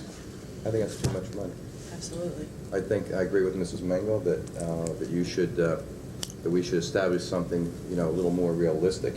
You are giving them a guaranteed job for the year. And I don't like the fact that we're being asked to ratify employment on the 21st of December, and I see effective date 11/13. I see 11/20. These people have been hired and put in place already. Now it's, it's our job to say, oh, it's okay, leave them there. I don't like that. And I think that we ought to look at, as I say, I agree with Mrs. Mingle in terms of fixing the salaries, and also as of tonight, this is one board member that I do not want to see any more ratifications after the fact. I mean, if it's an emergency, that's fine. I don't think any of these are long-time emergencies where we have to hire long-time substitutes to fill these positions. And I think it's just a bad practice to come to the board after you put someone in a position. Now we have to close the barn doors, so to speak. Thank you. Okay, let's start with Mr. Allen. Mr. Schilling. I just had a question. All these bus drivers get a 20% raise. What's the reason for that, may I ask? The lower salary was a probationary salary. They've gone through the probationary period satisfactorily. Thank you. Okay, Ms. Scher? I won't belabor some of the points that have been made. I'd like to ask Fred, I see these coming through where they'll say TPE, which is your temporary professional employee. Then at other times, I see the word substitute, which has traditionally been used for per diems. And that's also, though, being used for long-term employees. Now, what is the difference between the two that has you use the word substitute with these employees versus TPE?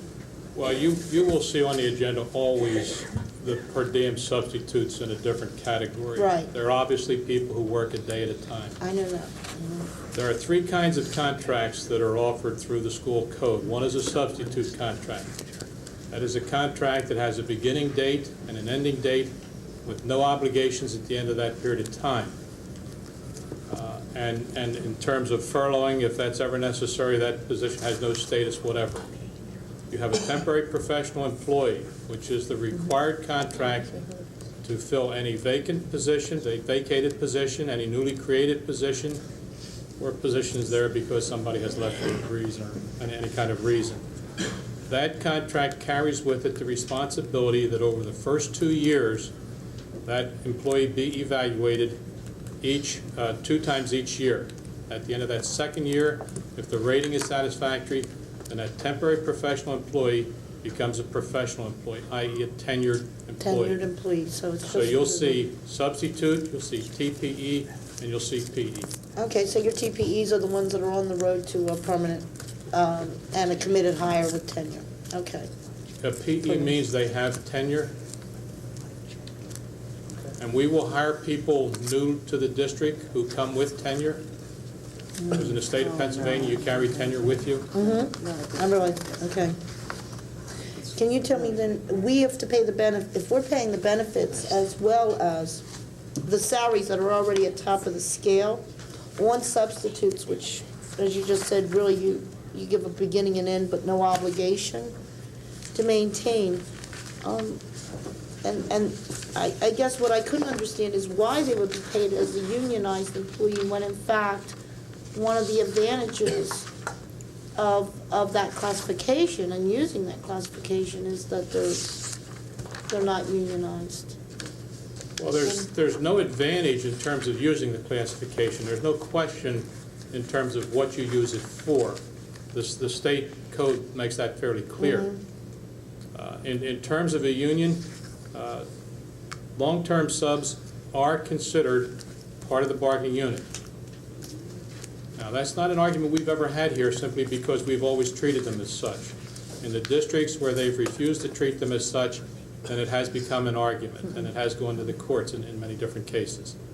So that the fact that we treat them the same has precluded us having that particular argument. Okay, so I saw nothing in the language, the negotiated contract where the union bargained or addressed or any of the other contracts, substitute or TPE, at least I couldn't see anything in there that required us legally by that. Did you sign contracts? Do these employees actually sit down with an employer-employee contract that you've signed? For their hire, for their These conditions? people are all hired predicated upon the satisfactory approval of the board and by virtue of the superintendent recommending their employment. Okay, but there's no written contract? There is a written contract, absolutely. There's There a is written a contract for substitute, there's a written contract for a temporary professional, and there's a written contract for a professional employee. The TPE and a professional employee, those contracts are required by law. And they're actually spelled out in the school code.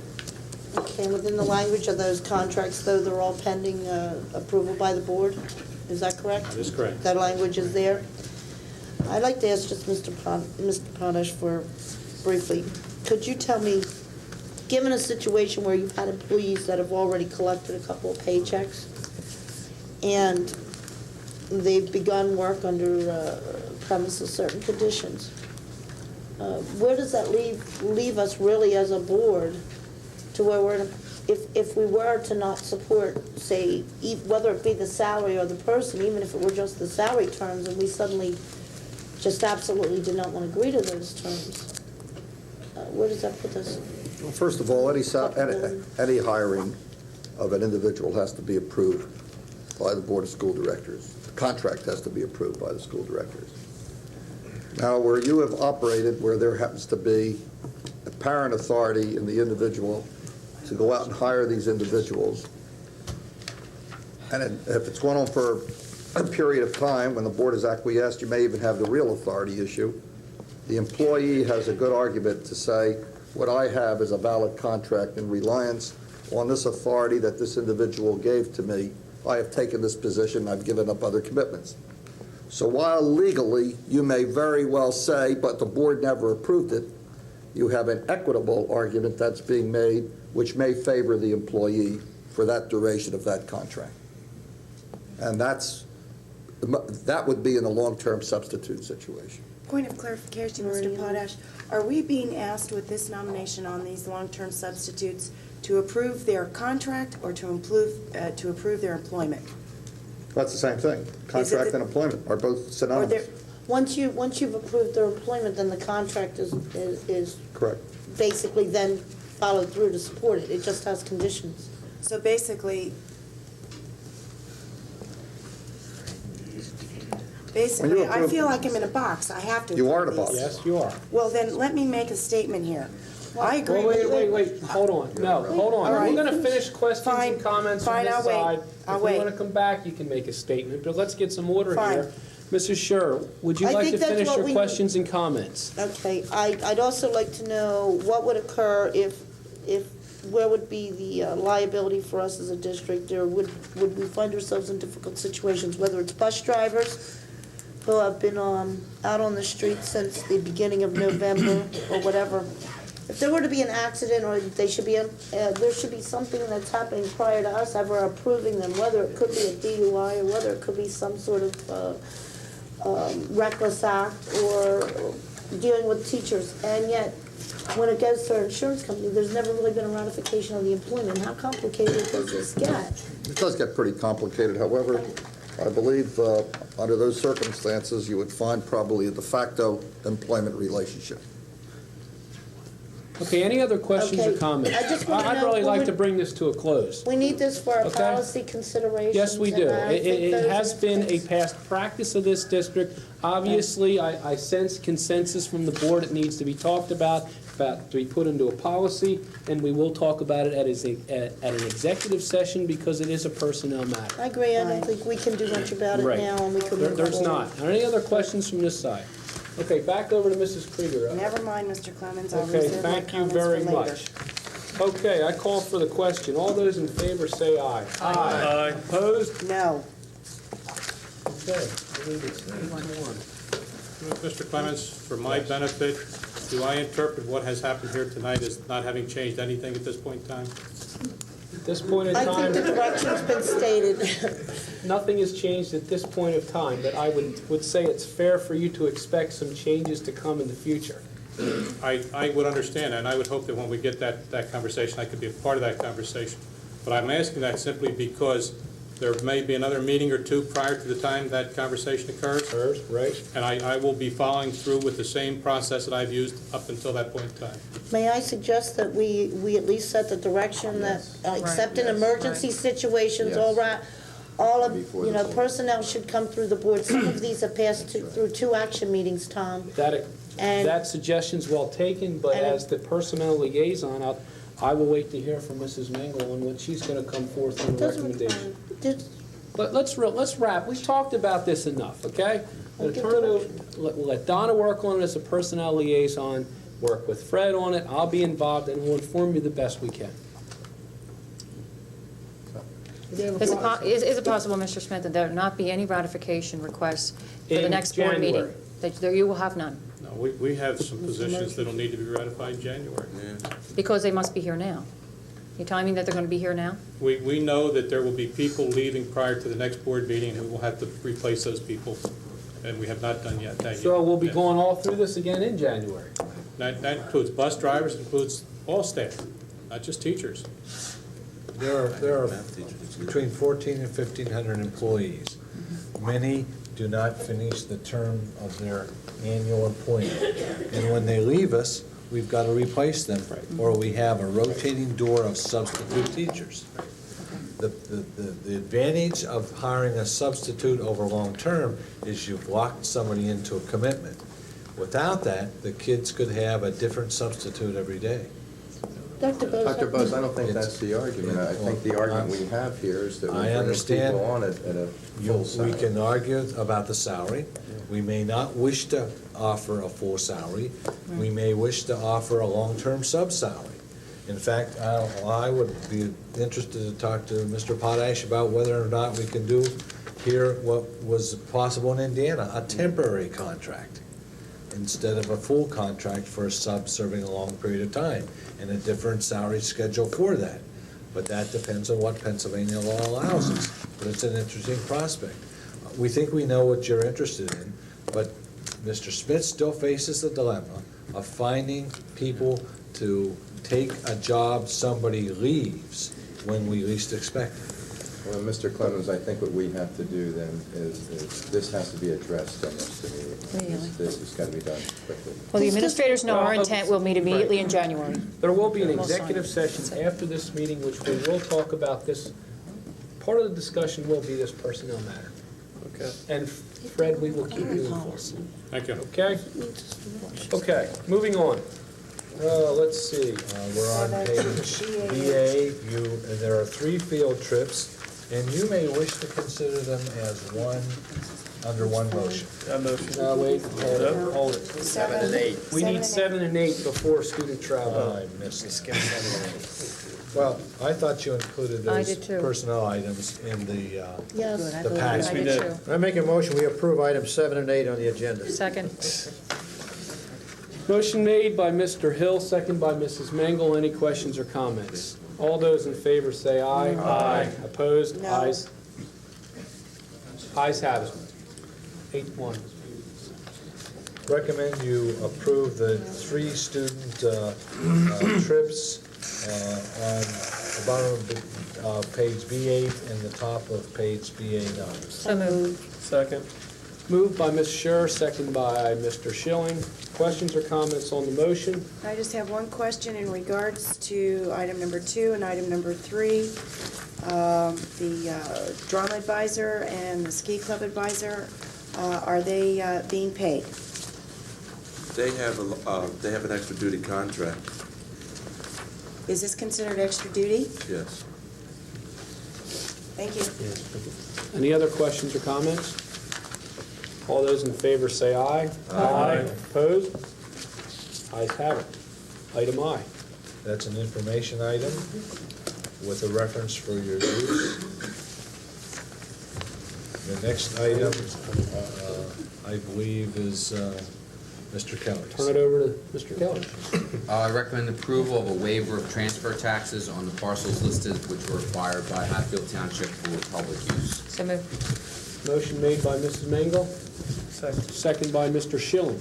Questions or comments on the motion?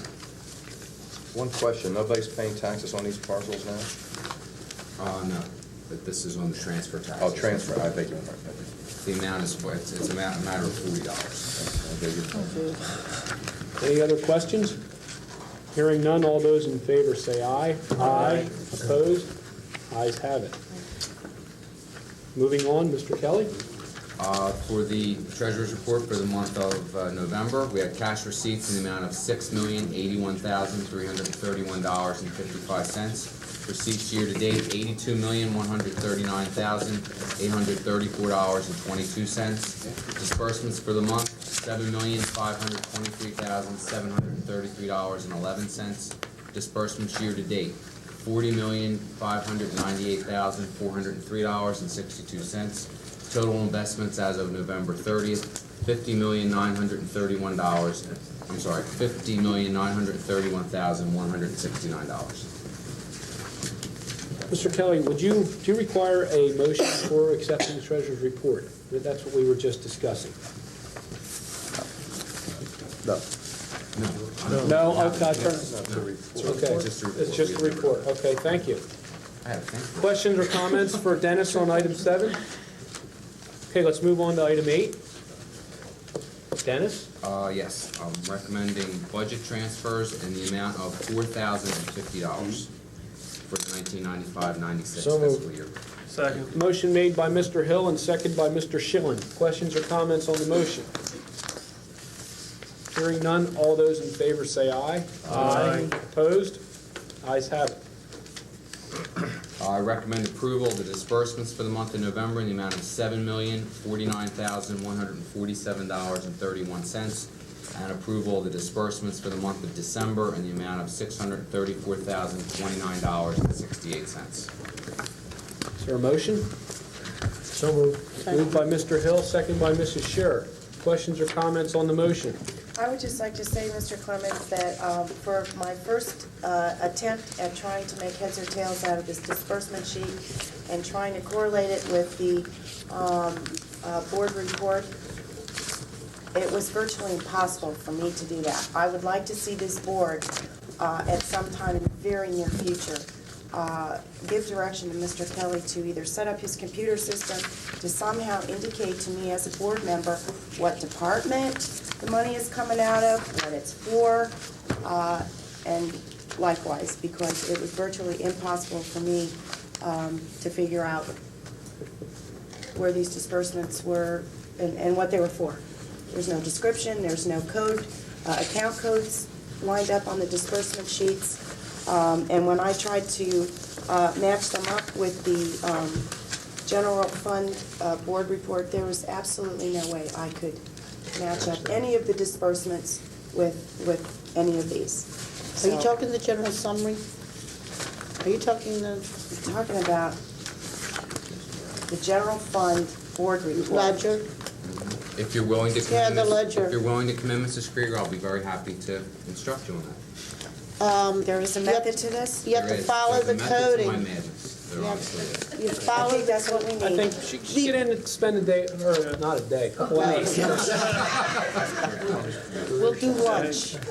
The problem would be you might end up with a document that's 10 pages long. Right. Right, I mean, you know, there's a limit budget to, there's a doesn't. limit to how much information, Mrs. Krieger, we can actually put, I mean, the document might be 75 pages thick just to describe the checks. I mean, if you have specific questions, I'd be happy to pull any invoices. I just they thought get that there was a way that you could indicate on these sheets what account it's from What it's for.